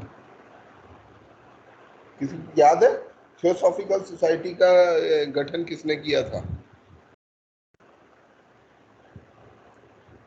किसी को नहीं पता? सर हेलेना सर, मैं देखिए अभी रुक जाऊँ। हेलेना थियोसॉफिकल सोसाइटी जो थी वो इंडिया में नहीं बनाई गई थी। इंडिया का जो वर्जन है वो थियोसॉफिकल सोसाइटी का एनी बेसेंट ने स्थापित किया था जॉर्ज अरुंडेल के साथ मिलकर।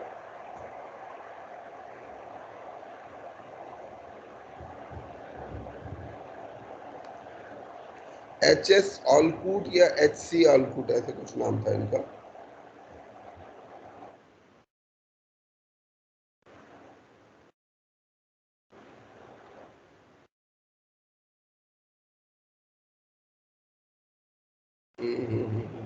हाँ, ये H.S. ऑलकूट, इन्होंने स्थापना की थी। Blavatsky, H.P. ब्लावत्स्की और H.S. ऑलकूट ने मिलकर इसकी स्थापना की थी थियोसॉफिकल सोसाइटी की, न्यूयॉर्क सिटी में, यूएसए में ये बनाई गई थी। ये सवाल भी क्योंकि आ चुका है इसलिए मैं आपको बता रहा हूँ। इसी थियोसॉफिकल सोसाइटी का जो इंडियन चैप्टर था जो अडियार में बनाया गया, ठीक है, अडियार में थियोसॉफिकल सोसाइटी का चैप्टर स्थापित किया गया एनी बेसेंट और जॉर्ज अरुंडेल के साथ मिलकर थियोसॉफिकल सोसाइटी, ठीक है। और जो हमारी एनी बेसेंट थी वो आयरिश रिबेलियन, आयरलैंड के विद्रोह से बहुत प्रभावित थी। उन्होंने सितंबर 1916 में इस होम रूल मूवमेंट की स्थापना की। What is the meaning of home rule? Charge, खुद का नियम, स्वशासन। स्वशासन सर, सर स्वराज,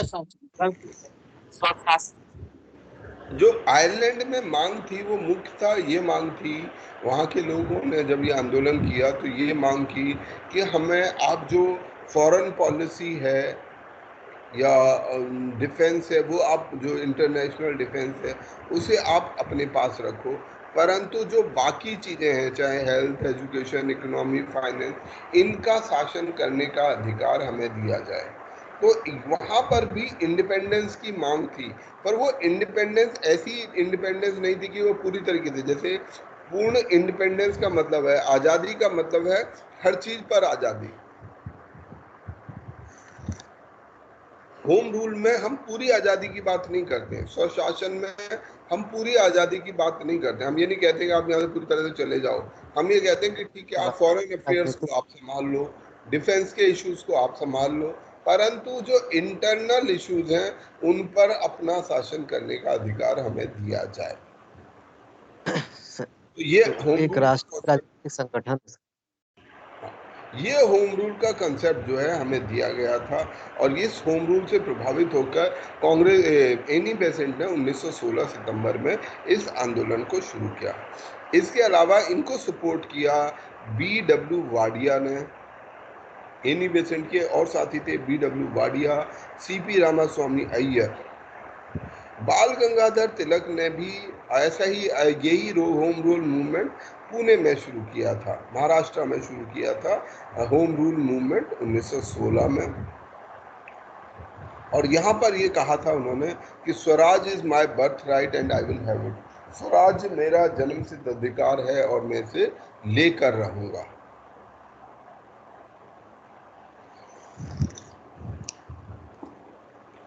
गांधी जी इस समय पर भारत आ चुके थे 1916 में, पर उन्होंने होम रूल मूवमेंट में भाग नहीं लिया।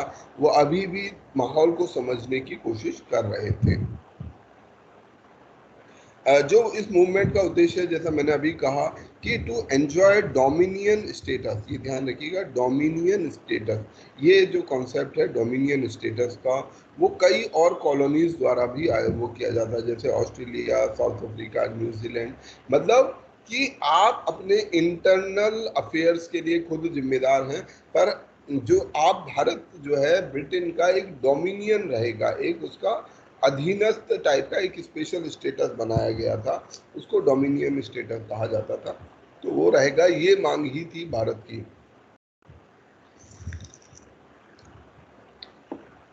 पूरे जो ऑल इंडिया में ये मूवमेंट फैलता गया। तिलक ने विशेष रूप से महाराष्ट्र की जिम्मेदारी ली और एनी बेसेंट ने बाकी भारत की जिम्मेदारी एनी बेसेंट ने ली।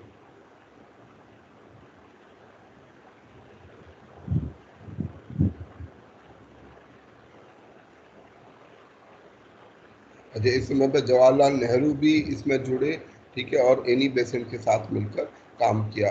1917 में एनी बेसेंट को जो है जेल में डाल दिया गया, उन्हें अरेस्ट कर लिया गया। धीरे धीरे आंदोलन गांवों तक भी पहुंच रहा था, और नेता जैसे C.Y. चिंतामणि, मोतीलाल नेहरू, तेज बहादुर सप्रू, ये सब वो नेता थे जो एनी बेसेंट के साथ खड़े हुए और उन्होंने भी इस आंदोलन को ज्वाइन किया। इस आंदोलन के सपोर्ट में, होम रूल मूवमेंट के आंदोलन के सपोर्ट में और वर्ल्ड वॉर के विरोध में हमारे S. सुब्रमण्यम अय्यर ने अपना नाइटहुड त्याग दिया था, वापस दे दिया। नाइटहुड ब्रिटिश क्राउन परंपरा का एक सिस्टम है, जैसे राय साहब की उपाधि दी जाती है ना, उपाधियां दी जाती हैं, ऐसे ही इंग्लिश सिस्टम में वो कुछ लोगों को जो है नाइट की उपाधि, नाइट होता है, नाइट क्या होता है?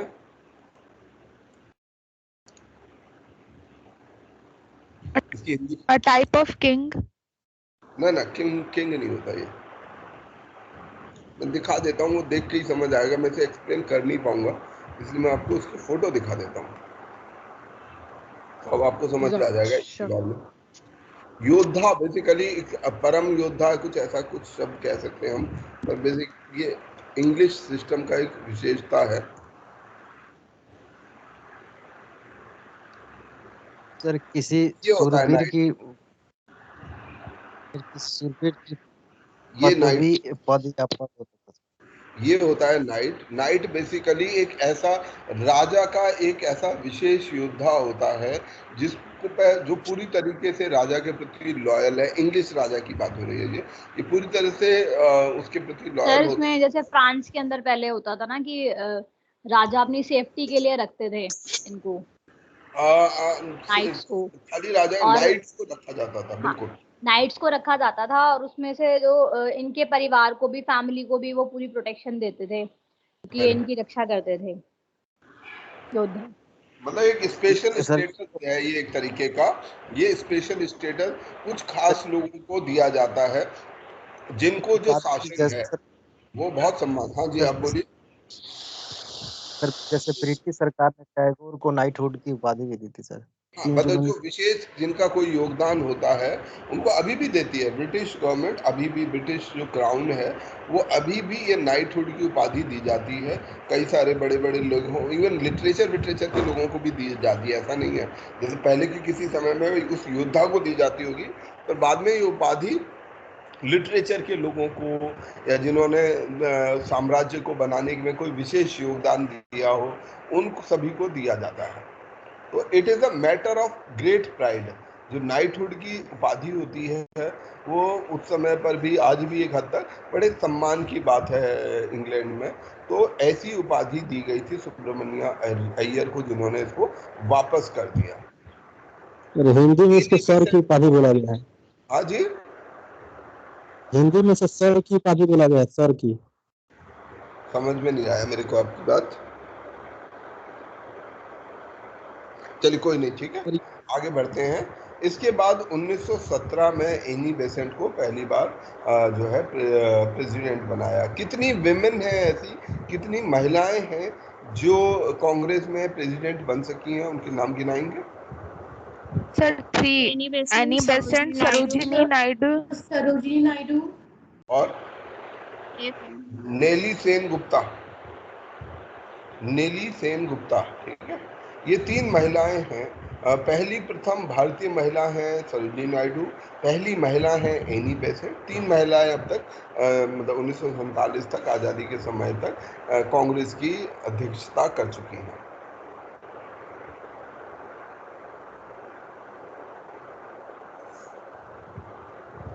प्रेजेंट तक देखेंगे तो एक बढ़ गया सर। ठीक है, अच्छा आगे बढ़ते हैं। Decline of home rule movement. 1917 तक जो ये होम रूल मूवमेंट था ये बहुत स्प्रेड हुआ, बढ़ा। पर बाद में एनी बेसेंट को पहले पकड़ा गया, बाद में पकड़ने से, उसको अरेस्ट करने से ये गुस्सा और बढ़ा था, तो इसलिए बाद में एनी बेसेंट को छोड़ दिया गया, जिससे जो नेता थे, मॉडरेट लीडर थे, वो शांत हो गए। धीरे धीरे गुस्सा कम होने लगा। जो सेक्रेटरी ऑफ स्टेट, नए सेक्रेटरी ऑफ स्टेट बना दिए गए थे जिनका नाम था मॉन्टेग्यू, ठीक है। ये मॉन्टेग्यू जो है यहाँ के सेक्रेटरी ऑफ स्टेट बना दिए गए। उन्होंने कुछ घोषणा कर दी, ठीक है। उन्होंने ये कहा कि हाँ, हम भारतीयों को युद्ध खत्म होने के बाद ज़्यादा भूमिका देंगे, भारत के प्रशासन में भारतीयों को ज़्यादा भूमिका दी जाएगी। इस जो घोषणा थी इसे बोला जाता है अगस्त डिक्लेरेशन। अगस्त डिक्लेरेशन अगस्त 1917 में। एक और ध्यान रखिएगा, ये अगस्त डिक्लेरेशन और अगस्त ऑफर अलग है। अगस्त ऑफर अलग है, अगस्त डिक्लेरेशन अलग है। अगस्त की जो ये डिक्लेरेशन है, अगस्त घोषणा 1917 की है, जो उस समय की सेक्रेटरी ऑफ स्टेट द्वारा की गई थी कि भारतीयों को हम आने वाले समय में और ज़्यादा प्रशासन में भूमिका उनको देंगे, वो बढ़ाएंगे। लॉर्ड तो मॉन्टेग्यू एक और एक महत्वपूर्ण काम इसने किया था, वो ये किया था कि अब जो सेल्फ रूल की मांग थी, स्वशासन की मांग थी, उसे राजद्रोह से बाहर कर दिया, ठीक है। क्योंकि अब इसलिए बाहर हो गया इस डिक्लेरेशन के बाद, क्योंकि अब एक हद तक जो ब्रिटिश गवर्नमेंट है उसने खुद ये मान लिया कि हाँ, स्वशासन दिया जाना चाहिए। ये जो घोषणा कर उन्होंने ये जब कहा कि हाँ, हम भारतीयों को ज़्यादा प्रशासन में ज़्यादा भूमिका, स्वशासन में ज़्यादा भूमिका देंगे, इसको करने से अब जो मांग थी कि कोई और स्वशासन की अगर मांग करता था पहले, तो उसको उसके ऊपर राजद्रोह का मुकदमा लगा दिया जाता था। अब वो मुकदमा नहीं लगाया जा सकता था, क्योंकि एक प्रकार से गवर्नमेंट ने खुद ये मान लिया कि हाँ ये मांग जस्टिफाइड है, ये काम किया जा सकता है। इस समय पर एक और बड़ी घटना घटी, वो हुई गांधी जी का आंदोलन, उनकी भागीदारी और सिविल डिसोबीडियंस की तरफ उनका जो ध्यान आकर्षण था। तो ये कुछ कारण बने जिसने होम रूल मूवमेंट को वापस कर दिया। तिलक यूएसए चले गए और इस समय पर कुछ समय के लिए जो भारत के अंदर में लीडरशिप नहीं रही थी। और 1917-18 में भारत के अंदर में कम्युनल राइट्स, कुछ छोटे कम्युनल राइट्स ये भारत में शुरू हो गए थे, सांप्रदायिक दंगे शुरू हुए। इस आंदोलन ने, होम रूल मूवमेंट ने हमें दिया क्या?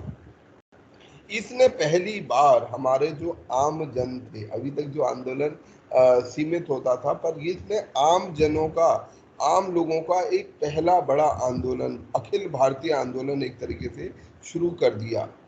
ठीक है, आम जन भी, अब आम लोग भी पॉलिटिक्स में आने लगे। नहीं तो पहले क्या था, स्वदेशी आंदोलन हुआ था पर वो बंगाल तक ही सीमित था। ये पहला आंदोलन था जिसका अपना एक राजनीतिक चरित्र था और जिसमें आम जन भागीदारी कर रहे थे। कांग्रेस को वापस जो है अपनी जमीन जो है वापस मिली, जो 10 साल के लिए, 8-9 साल के लिए सूरत स्प्लिट के बाद जो कांग्रेस कमजोर हुई थी, वो वापस रिवाइव हुई और लखनऊ पैक्ट को और मजबूत किया। इन सब कारणों से जो मॉन्टेग्यू और चेम्सफोर्ड थे, उनको भारत में मॉन्टफोर्ड रिफॉर्म 1919 में गवर्नमेंट ऑफ इंडिया एक्ट के जरिए से लाने पड़े। भारत में गांधी जी के आंदोलन के लिए जो है जगह बन सकी। तो ये सब कुछ भूमिका है जो इस आंदोलन ने हमारे देश की आने वाले समय के आंदोलन के लिए तैयार की। आगे है अगस्त डिक्लेरेशन या मॉन्टेग्यू डिक्लेरेशन। ये बहुत महत्वपूर्ण डिक्लेरेशन है, जैसे अभी हम थोड़ी देर पहले भी चर्चा कर रहे थे कि इसने सबसे बड़ी बात तो ये की कि एक हद तक इस बात को एक्सेप्ट किया कि हाँ, भारतीयों को स्वशासन में भागीदारी मिलनी चाहिए, भारतीयों को स्वशासन से अलग नहीं किया जा सकता, उनको सेल्फ गवर्निंग इंस्टीट्यूशन में भागीदारी के लिए एक्सेप्ट हमें करना ही पड़ेगा।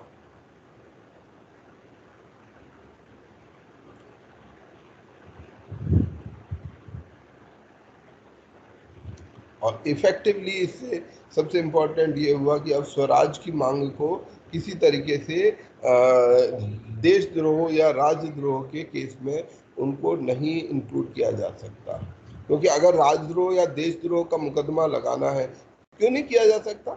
अगर ये बात अगर उन्होंने कह दी कि मॉन्टेग्यू ने,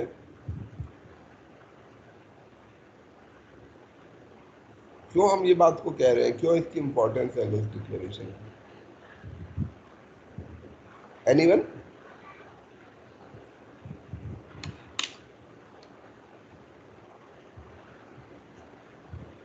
कोई बता सकता है? नहीं, क्वेश्चन एक बार रिकॉल कर दिए सर क्वेश्चन। इसमें मैं ही बता देता हूँ। असल में जो मॉन्टेग्यू ने जब ये कहा, अब से पहले भारतीय ये कहते थे कि हमें स्वशासन में भागीदारी मिलनी चाहिए, तो अब इस बार मॉन्टेग्यू जो कि सेक्रेटरी ऑफ स्टेट थे, है ना, भारत के लिए जो सबसे बड़े अधिकारी थे, उन्होंने वो बात कही। जब उन्होंने वो बात कही, अब यहाँ की पुलिस ये नहीं कर सकती कि मान लीजिए तिलक ने या किसी आदमी ने कहा कि हमें स्वशासन दो, तो वो कहे कि नहीं, अच्छा इस पर राजद्रोह का मुकदमा लगाओ, ये जो है देश तोड़ने की बात करता है, क्योंकि ये मांग अब सेक्रेटरी ऑफ स्टेट, ये बात सेक्रेटरी ऑफ स्टेट कर रहे हैं। अब सेक्रेटरी स्टेट पर मुकदमा लगाओ कर लगाना है, तो ये समझिए कि कोई भारत में मांग हो रही है, वो मांग को ये माना जाए कि भाई ये देशद्रोह की मांग है। अगर भारत के राष्ट्रपति वो उस बात को कह देंगे तो वो फिर वो बात राष्ट्रद्रोह की नहीं हो जाएगी। आई होप मैं अपने पॉइंट को क्लियर कर पा रहा हूँ। Yes sir. क्लियर है ना? Yes sir. मतलब अगर कोई चीज हम मांग रहे हैं, जैसे कि जैसे कि मेरे को कोई ठीक उदाहरण सोचने दीजिए, तभी मैं अच्छे से समझा पाऊँ। जैसे मान लीजिए एक मांग होती है कि महिलाओं को मतलब अच्छा उदाहरण नहीं है ये, महिला मतलब रेप केसेस में फांसी की सजा होनी चाहिए, या फिर चलो ऐसे मान लेते हैं कि मुस्लिम्स को आरक्षण का अधिकार दिया जाना चाहिए। थोड़ा सा सटीक वो है। मान लीजिए उदाहरण के लिए कोई मांग करने लगे कि अब ये अमुक धर्म जो है ये अल्पसंख्यक है और उसको आरक्षण का अधिकार मिलना चाहिए। अब ये मांग हो सकता है इस समय पर कोई अगर करे तो ये मांग गलत प्रतीत हो सकती है ना। कोई कहे तो ये कैसी मांग है, ये तो गलत है, और लोग बवाल कर सकते हैं। परंतु ये बात अगर मान लीजिए प्रधानमंत्री या राष्ट्रपति कह दें कि हाँ इस अमुक समुदाय को भी ये अधिकार प्राप्त होना चाहिए, उसके बाद ये मांग वो नहीं रह जाएगी, अनएक्सेप्टेबल मांग नहीं रह जाएगी। तब कोई ये नहीं कह सकता कि अच्छा ये कैसे कह सकता। तो ये एक प्रभाव होता है जब उस स्ट्रेचर का व्यक्ति किसी बात को एंडोर्स करता है, मतलब आपकी जो मांग है उसको एंडोर्स कर रहा है कोई उस स्ट्रेचर का व्यक्ति। ये काम हुआ मॉन्टेग्यू डिक्लेरेशन में, जिसने जो स्वराज की मांग है उसको एक प्रकार से जस्टिफाइड मांग में कन्वर्ट कर दिया। इस डिक्लेरेशन को ज़्यादातर जो राजनीतिक पार्टीज थी उन्होंने खुशी से स्वीकार किया कि हाँ अच्छी बात है, हमें स्वशासन में अधिकार मिलना चाहिए। और ऐसा सबको लगा कि जो है भारत को थोड़ा बहुत जो है सेल्फ गवर्नमेंट का अधिकार मिलेगा। और जो हमारे राष्ट्रवादी नेता थे उनको इस बात का नैतिक साहस मिलने लगा कि अब वो राजनीतिक उद्देश्यों के लिए खुलकर लड़ाई लड़ सकते हैं। एक और काम किया कि जो हमारे मॉडरेट जो नरम दल थे, जो नरम दल के लोग थे जो अभी तक इस प्रकार की मांग से परहेज करते थे, उनको भी भीतर एक भरोसा आया कि हाँ जो है ये जो मांग है वो जायज़ है। और एक्सट्रीमिस्ट लोग जो नरम दल के लोग थे उनका हौसला इससे और ज़्यादा मजबूत हुआ अगस्त डिक्लेरेशन के बाद।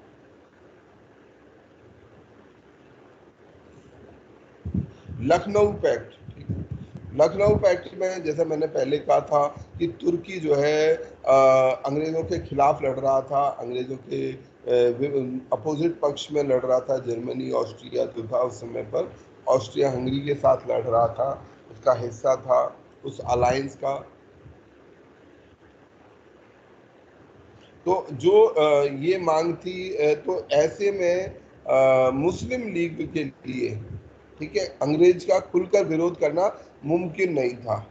ठीक है, क्योंकि अभी इसको ऐसे देख सकते हैं, ये ब्रिटिश है, ये कांग्रेस है और ये मुस्लिम लीग है। मुस्लिम लीग एक तरीके से मुस्लिम लीग कांग्रेस के ऑपोजिट थी, क्योंकि इसके प्रतिरोध में, इसके विरोध में खड़ी थी मुस्लिम लीग, और ब्रिटिश से वो कुछ अपेक्षाएं करती थी। परंतु वर्ल्ड वॉर ने क्या किया, मुस्लिम लीग और ब्रिटिश के बीच में एक खाई पैदा कर दी, क्योंकि ब्रिटिश लोग जो मुस्लिम कैलिफ था, खलीफा थे, उनके खिलाफ लड़ाई लड़ रहे थे। तो इसलिए ब्रिटिश और मुस्लिम के बीच में ये लड़ाई हो गई। और कांग्रेस और ब्रिटिश तो पहले से लड़ाई लड़ ही रहे थे, तो ये इस समय पर जो दुश्मन थे वो क्या हो गए, दोस्त बन गए। ये इन्होंने, इन परिस्थितियों ने मुस्लिम लीग को भारत के नजदीक लाकर खड़ा कर दिया। तो एक समझौता हुआ मोहम्मद अली जिन्ना और बाल गंगाधर तिलक के जरिए से, और इसको मुस्लिम पैक्ट कहते हैं, लखनऊ पैक्ट कहते हैं, और लखनऊ सेशन में इसको एंडोर्स किया गया। दूसरी घटना मॉडरेट्स और एक्सट्रीमिस्ट की थी। मुस्लिम लीग और कांग्रेस समीप आए सर। क्या बोल रहे हो सर? ये खिलाफत आंदोलन था ना जब से एक हुए थे। लखनऊ समझौता के बाद ही वो मतलब एक दूसरे के करीब आए सर। हाँ, अभी आएंगे, वहाँ पर भी आएंगे, घबराओ मत, खिलाफत आंदोलन पर भी पहुँचेंगे। अभी विश्व युद्ध खत्म नहीं हुआ है, 1916 में है। ठीक है, तो मतलब ये वो बता रहा है कि ये लखनऊ पैक्ट हुआ क्या, किस सर्कमस्टांसेस में, ऐसी क्या परिस्थितियां थी जिन्होंने लखनऊ पैक्ट को, लखनऊ का ये जो समझौता हुआ इसको जन्म दिया। इसके अलावा इस समय पर जो नरम दल और गरम दल के लोग थे कांग्रेस के, वो भी एकजुट हो पाए। और जो मुख्य समझौते के अंदर, जो लखनऊ पैक्ट के अंदर सहमति बनी थी, वो ये बनी थी कि जो लेजिस्लेटिव काउंसिल्स हैं उनके लिए हम मिलकर डायरेक्ट इलेक्शन की मांग करेंगे कि प्रत्यक्ष इलेक्शन होने चाहिए। कम से कम चौथाई 4/5 सीट प्रोविंशियल लेजिस्लेचर की और सेंट्रल लेजिस्लेचर की, यानी 80% सीटें डायरेक्ट और ब्रॉड फ्रेंचाइजी। अभी भी यूनिवर्सल फ्रेंचाइज की बात नहीं हो रही है, परंतु जो मताधिकार है उसको बड़ा किया जाना चाहिए और कम से कम 80% सीटें जो लेजिस्लेचर की सीटें हैं उनको प्रत्यक्ष चुनाव के द्वारा भरा जाना चाहिए। और जो ये इनडायरेक्ट इलेक्शन का सिस्टम है इसे खत्म किया जाना चाहिए था। इनडायरेक्ट इलेक्शन का सिस्टम हमें 1909 के मॉर्ले मिंटो रिफॉर्म ने दिया था। जो काउंसिल्स हैं उनको और अधिक शक्तियां मिलनी चाहिए। सेल्फ गवर्नमेंट को, स्वशासन को जल्दी से जल्दी शुरू किया जाना चाहिए। जल्दी से जल्दी डोमिनियन स्टेटस दिया जाना चाहिए। जो वाइस रॉय की एग्जीक्यूटिव काउंसिल है उसमें लगभग आधे लोग कम से कम होने चाहिए। अभी केवल एक ही व्यक्ति ऐसा होता था जो भारतीय उसमें हो सकता था, जो 1909 के रिफॉर्म में लाया गया। तो ये कुछ बदलाव की मांग इस लखनऊ पैक्ट ने की कि हम मिलकर ब्रिटिश से इन चीजों के लिए मांग करेंगे। और इनमें से कुछ प्रपोजल्स को 1919 के एक्ट में भी शामिल किया गया था। इस एकता ने, ये जो हिंदू मुस्लिम एकता शुरू हुई, इसने बहुत बड़ी भूमिका निभाई। आगे चलकर जो खिलाफत आंदोलन होने वाला था और असहयोग आंदोलन था 1920 में जो शुरू हुआ, उसमें इस लखनऊ पैक्ट का, इस हिंदू मुस्लिम यूनिटी का बहुत गहरा असर रहा। इन्होंने दोनों समुदायों को एक साथ ले आए और भारत में जो ब्रिटिश विरोध है उसको सूत्रबद्ध किया, एक धागे में पिरो दिया। मतलब भारत के सारे समुदाय एक जगह इकट्ठे खड़े हो गए। परंतु इसके कुछ नेगेटिव परिणाम भी हैं जो बाद में देखे जाने वाले थे। लखनऊ पैक्ट के कुछ नकारात्मक प्रभाव भी थे जो इसके बाद के समय में आने वाले थे। उसमें सबसे बड़ा था कि कांग्रेस ने एक प्रकार से सेपरेट इलेक्टोरेट की मांग, जो मुस्लिम सेपरेट इलेक्टोरेट की मांग थी, उसको एक्सेप्ट कर लिया था 1919 इसमें लखनऊ पैक्ट में। और गांधी जी ने सेपरेट इलेक्टोरेट को एक्सेप्ट कर लिया था कि हाँ ठीक है, ये सेपरेट इलेक्टोरेट दिया जाना चाहिए, जिसको कांग्रेस बाद में बहुत कम्युनल इलेक्टोरेट बोलती रही। परंतु इस मांग को कांग्रेस ने एक्सेप्ट कर लिया था कि हाँ ठीक है, ये मांग हमें की जानी चाहिए। इतिहासकारों के कारण की समझ से ये मांग बहुत बड़ी गलती थी, जिसने बाद में हिंदू मुस्लिम विभाजन के लिए जमीन तैयार की। ठीक है, इसने हिंदू और मुसलमानों को एक अलग अलग पहचान के तौर पर क्रिएट किया। इस पूरे घटनाक्रम का आउटकम था मॉन्टेग्यू चेम्सफोर्ड रिफॉर्म, 1919 में आने वाले मॉन्टेग्यू चेम्सफोर्ड रिफॉर्म जो 1919 में आए। मॉन्टेग्यू हमारे उस समय पर सेक्रेटरी ऑफ स्टेट थे। चेम्सफोर्ड भारत में गवर्नर जनरल थे। और ये जो रिपोर्ट 1918 में प्रस्तुत की गई, उसके आधार पर एक एक्ट बनाया गया, गवर्नमेंट ऑफ इंडिया एक्ट 1919 में।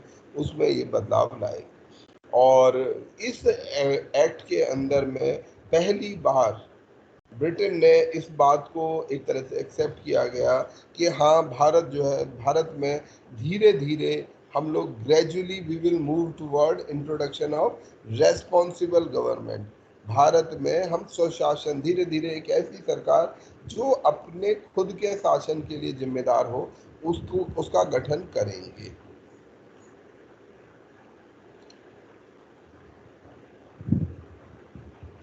अगले 10 सालों के लिए ये काम करने वाला था और इसको 10 साल के बाद में रिव्यू किया जाना था, इसको दोबारा इसका परीक्षण किया जाना था कि भाई ये एक्ट कैसा। इस एक्ट के अंदर ही ये प्रावधान दिया गया था कि 10 साल बाद हम दोबारा से इन शर्तों को देखेंगे कि किस प्रकार से इस एक्ट का चीज़ें आगे बढ़ी, ताकि हम इसका स्कोप और ज़्यादा आगे बढ़ा सकें।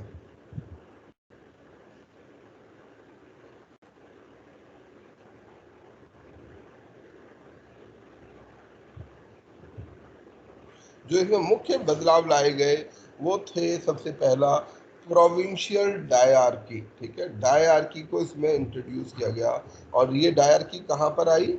ये आएगी प्रोविंसेस के लिए।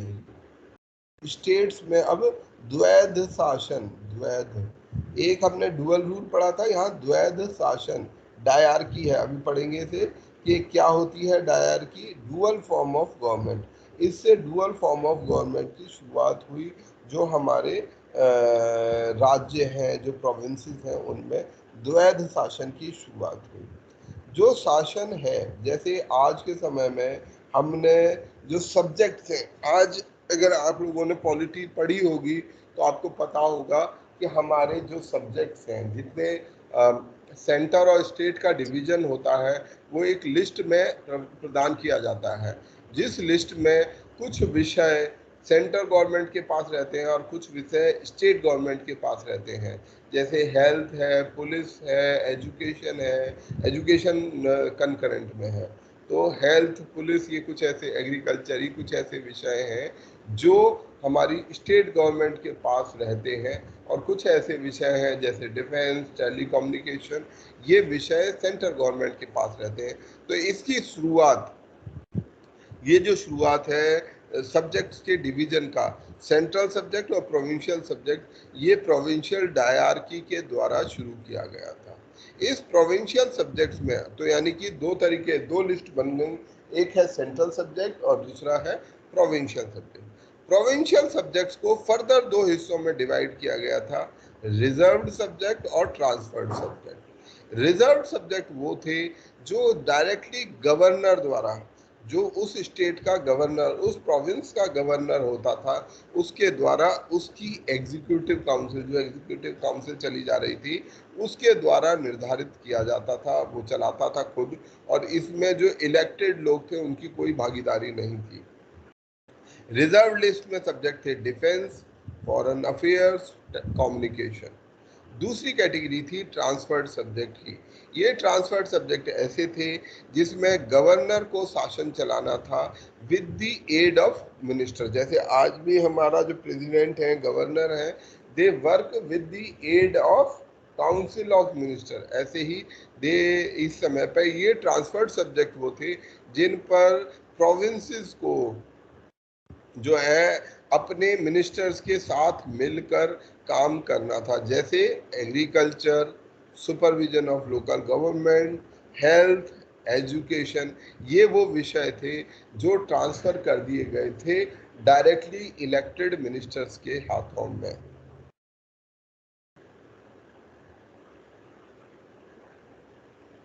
परंतु ये जो सिस्टम जो नया इंट्रोड्यूस किया गया, इसमें जो है लोगों को ये पसंद नहीं आया, किसी को भी समझ नहीं आया कि ये कैसे काम करेगा, क्योंकि आधी चीज़ें गवर्नर के पास पहले ही थी। पहले ही आपने सेंट्रल और central state, central subjects provincial subject में बांट दिया, फिर प्रोविंशियल सब्जेक्ट को और फर्दर छोटा कर दिया ट्रांसफर्ड सब्जेक्ट और रिजर्व सब्जेक्ट में। तो कुल मिलाकर यहाँ के लोगों का ये कहना था कि हमारे पास तो जो विषय हैं जिन पर हम काम कर सकते हैं वो बहुत सीमित है, हम इन पर क्या काम करेंगे। ठीक है, तो ये तो एक पहला विरोध था। दूसरा था साइमन कमीशन। साइमन कमीशन ने भी बाद में इस बात को एंडोर्स किया कि ये डायरकी को खत्म किया जाना चाहिए। ये साइमन कमीशन की भी रिकमेंडेशन थी, जिसको फिर बाद में 1935 में ये डायरकी का सिस्टम बहुत विरोध इसका हुआ, डायरकी का। दूसरी चीज इस इलेक्शन, इस 1919 के रिफॉर्म ने इंट्रोड्यूस की, वो थी डायरेक्ट इलेक्शन। अभी तक 1909 में इलेक्शन तो आ गए थे, परंतु वो इलेक्शन इनडायरेक्ट इलेक्शन थे, परंतु पहली बार डायरेक्ट इलेक्शन का इंट्रोडक्शन किया गया भारत में प्रत्यक्ष चुनाव किए जाने शुरू किए गए। जो फ्रेंचाइजी थी अभी भी सीमित थी कि आप कितना टैक्स पे करते हो, आपकी एजुकेशन कितनी है, आपकी संपत्ति कितनी है। परंतु जो 1909 वाला फ्रेंचाइजी था, जो मताधिकार था, उसको थोड़ा सा बढ़ाया गया, परंतु फिर भी ये कम था, अपेक्षाकृत काफी कम था। अभी भी ज्यादातर लोगों को वोट देने का अधिकार नहीं था। बहुत सीमित आबादी, लगभग 6% लोगों को ही वोट देने का अधिकार इन 1919 के रिफॉर्म्स के द्वारा दिया गया।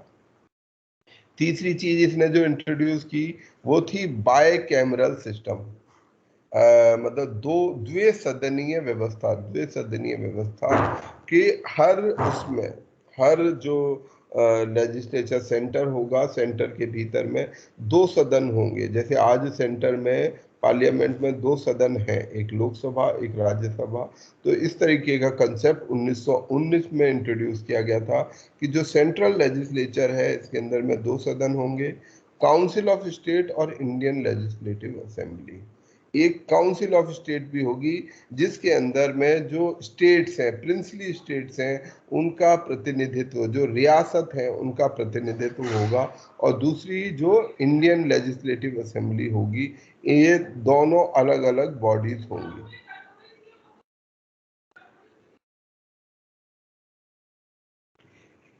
इन दोनों हाउसेज में जो अधिकांश सदस्य थे वो डायरेक्टली चूज किए जाने वाले थे। कुछ सदस्य ऐसे थे जिनको नॉमिनेट करना था, फिर भी मेजॉरिटी सदस्य प्रत्यक्ष चुनाव के द्वारा चुने जाने थे। प्रोविंशियल में जो स्टेट थे, जो प्रोविंसेस प्रांत जो थे, उनमें यूनिकामरल सिस्टम यानी कि एक सदनीय व्यवस्था, कि वहां पर एक सदन होगा। भारत का जो सेंट्रल लेजिस्लेटिव काउंसिल है वहां 2 सदन होंगे। सेंट्रल लेजिस्लेचर के पास ये अधिकार था कि वो पूरे भारत में कहीं भी कोई अपना कानून लागू कर सकता है।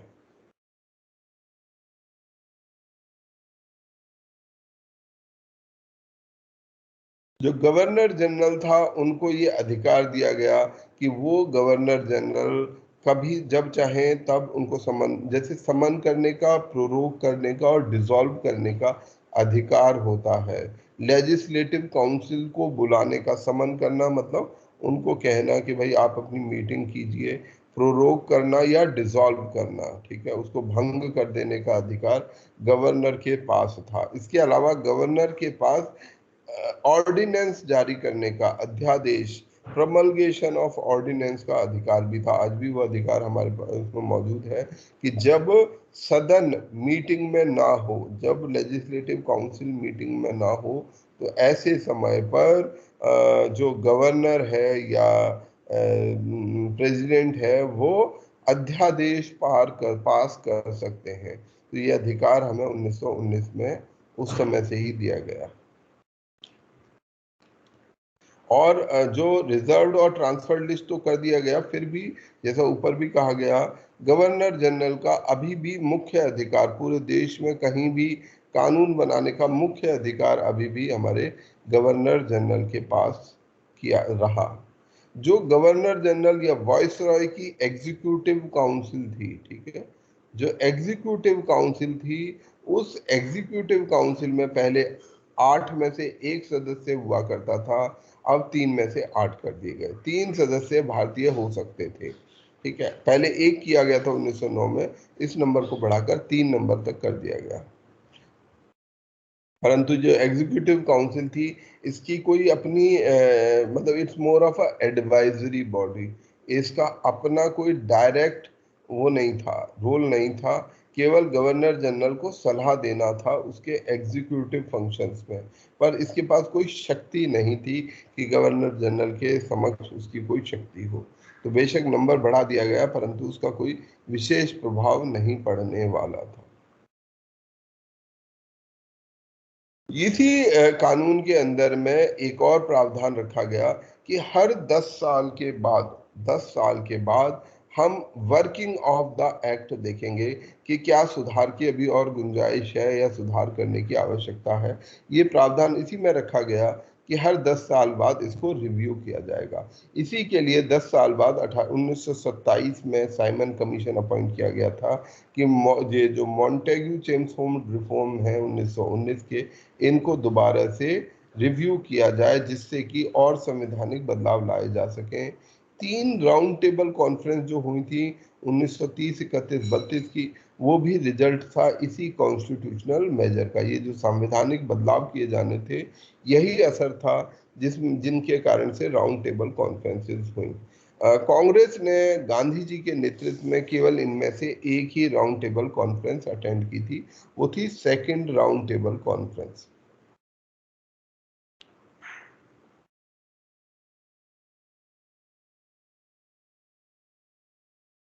ठीक है, तो अब ये कुछ बुनियादी बदलाव हमारे इस उससे हो गए। क्या क्या बदलाव हुए 1919 के एक्ट के जरिए से, एक और बार दोबारा से देख लेते हैं। 1919 के एक्ट में पहली बार प्रोविंशियल डायरकी का कंसेप्ट लाया गया। द्वैध शासन का कंसेप्ट, प्रोविंशियल डायरकी पहली बार 1919 में आई। इसमें जो कंसेप्ट है प्रोविंसेस के लिए सेंट्रल और प्रोविंशियल सब्जेक्ट बनाए गए और प्रोविंशियल सब्जेक्ट में फर्दर डिवाइड किया गया ट्रांसफर्ड और रिजर्व सब्जेक्ट्स में। उसके अलावा डायरेक्ट इलेक्शन का कंसेप्ट और इंट्रोड्यूस किया गया। जो पहले इनडायरेक्ट इलेक्शन थे अब उसको डायरेक्ट इलेक्शन में तब्दील किया गया और जो फ्रेंचाइजी जो मताधिकार था उसको और बड़ा किया गया। बाय कैमरल सिस्टम, द्विसदनीय व्यवस्था सेंट्रल में लागू की गई।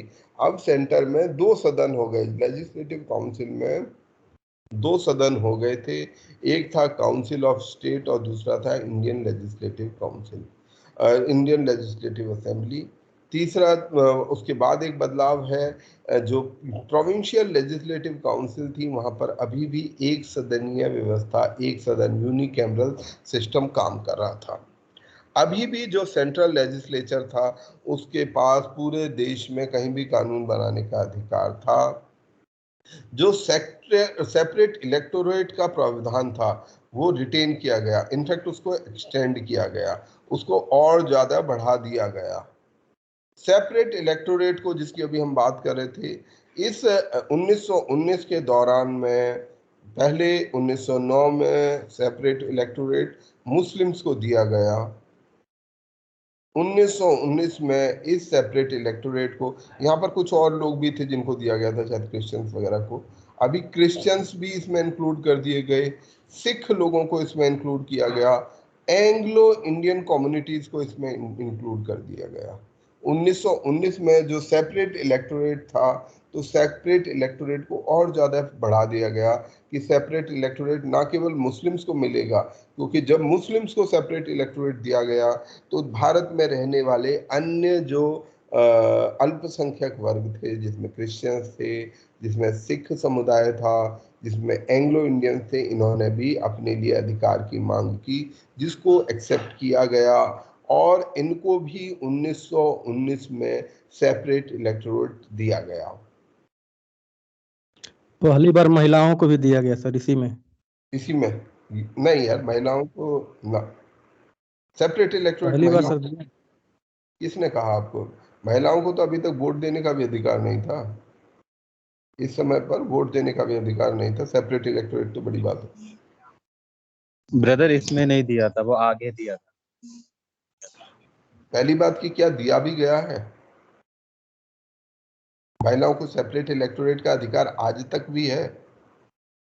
नहीं सर, नहीं है। सोच के देखो ना, देखो कोई भी चीज है फैक्चुअली मत रट्टा मारो। सेपरेट इलेक्टोरेट क्या होता है इसको समझो, फिर ये सोचो कि क्या महिलाओं को अभी तो वोट देने का ही अधिकार नहीं है। अभी जिस समय तक हम पढ़ रहे हैं ना, आजादी के बाद, आजादी तक भी महिलाओं को वोट देने का अधिकार नहीं था, आजादी के बाद ही महिलाओं को वोट देने का अधिकार मिला है। तो अभी तो अधिकार, वो सेपरेट इलेक्टोरेट तो एक अलग ही चीज हो गई।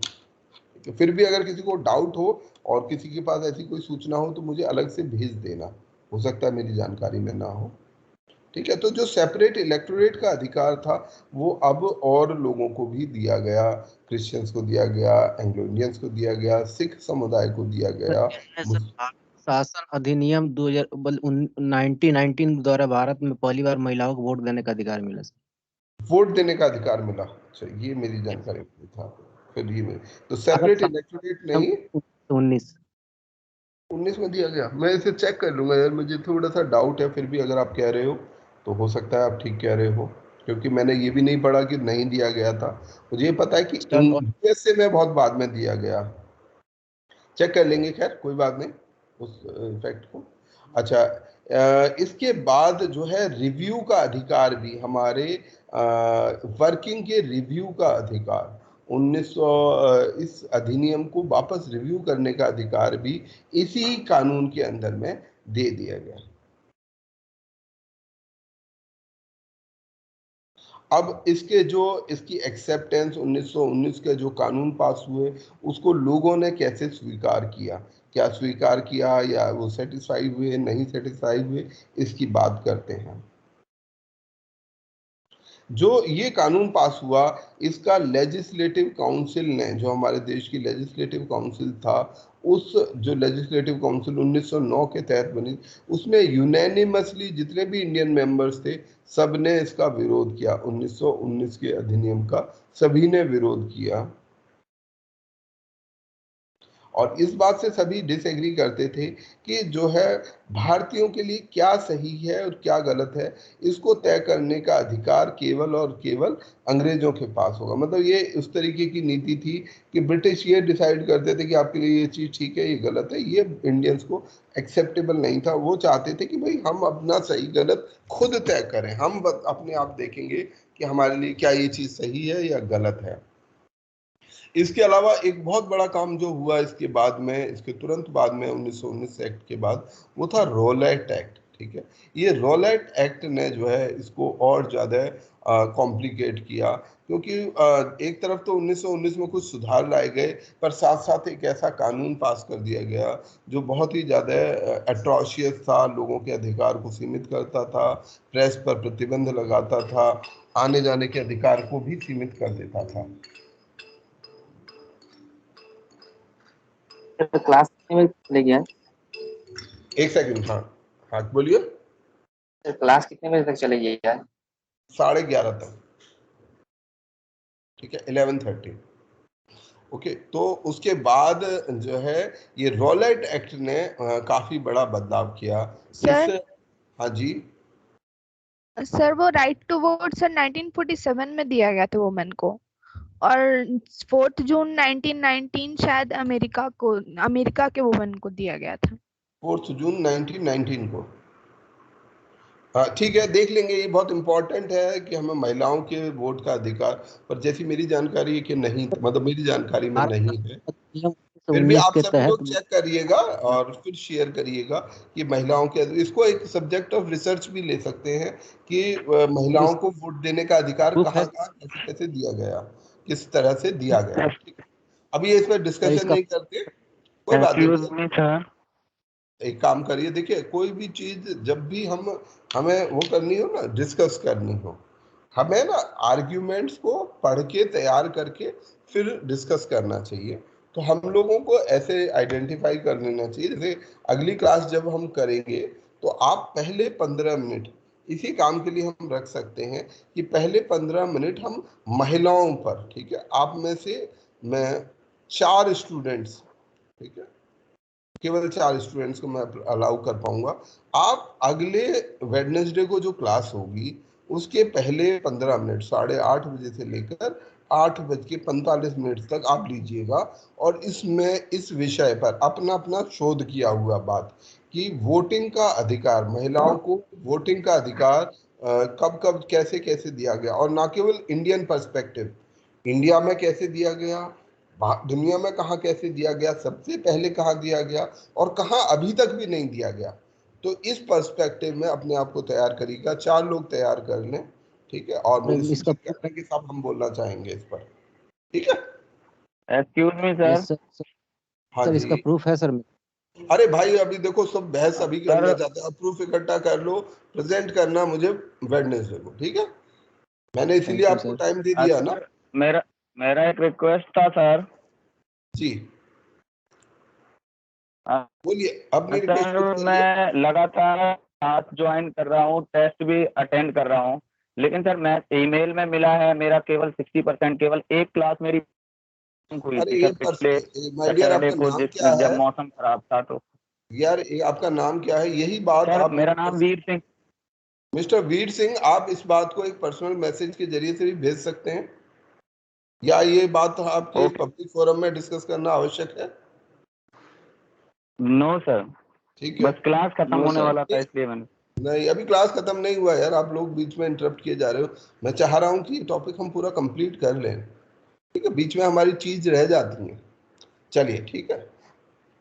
अच्छा, हमारा जो इसके जो सेपरेट इलेक्टोरेट की जो ये परिणति है, बाद में आगे जाकर फिर 1932 में ये और व्यापक हुई, और ये कंट्रोवर्शियल सब्जेक्ट भी है कि क्या, क्योंकि आज भी मैं भी इस मत में हूँ कि क्या पूरी तरीके से सेपरेट इलेक्टोरेट को गलत लेबल कर देना जैसा किया गया वो पूरी तरह से सही है। ये भी अपने आप में एक शोध का विषय है, और अगर आप लोग चाहेंगे तो मैं चाहूँगा कि आप लोग इस पर कंट्रीब्यूट करें कि सेपरेट इलेक्टोरेट और रिप्रेजेंटेशन, प्रोपोर्शनल रिप्रेजेंटेशन के सिस्टम पर आप लोग मुझे लिख कर भेजें, और फिर मैं आप लोगों को इस पर भी चर्चा का एक मौका दूंगा कि आप लोग प्रोपोर्शनल रिप्रेजेंटेशन का सिस्टम क्या होता है और सेपरेट के इलेक्टोरेट का ये जो सिस्टम है, क्या ये हमेशा बुरा होगा या अच्छा होगा, इस पर अपनी चर्चा रखें।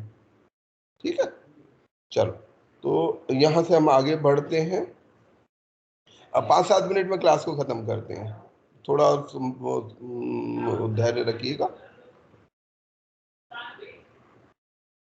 अच्छा, यहाँ पर ये एक महत्वपूर्ण चीज है, ये छूट जाएगी तो इंडियन लिबरल फेडरेशन, ठीक है, एक प्रकार से एक इंडियन, इस समय पर एक मतभेद भी खड़ा हुआ, आगे चलकर हम उसके ऊपर चर्चा भी करेंगे कि एक मतभेद खड़ा हुआ, दो पक्ष खड़े हो गए कांग्रेस के अंदर ही। कुछ पक्ष ऐसा था जो पक्ष ये चाहता था कि हमें ये संवैधानिक प्रक्रिया को एक्सेप्ट करना चाहिए 1919 के, और इसके आगे चलना चाहिए। एक पक्ष ऐसा था जो इसके विरोध में था।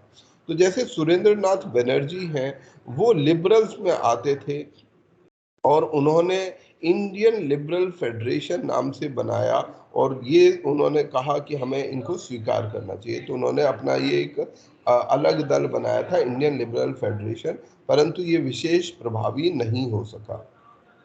और इसके बाद जो है भारत में जो गांधीयन एरा है, इसके बाद से यहाँ से शुरू होता है हमारा गांधीयन एरा, जो एक फेज है कांग्रेस का, जो 1905 से शुरू हुआ था। दूसरा फेज वो 1917 में खत्म हुआ, और यहाँ से 1917 से हम आगे जो गांधीवादी आंदोलन है उसको पढ़ेंगे कि आगे गांधीवादी आंदोलन और रॉलेट एक्ट क्या था, उसने किस तरीके से देश की राजनीति को बदला, इस पूरी उस पर हम अगली क्लास में चर्चा करेंगे।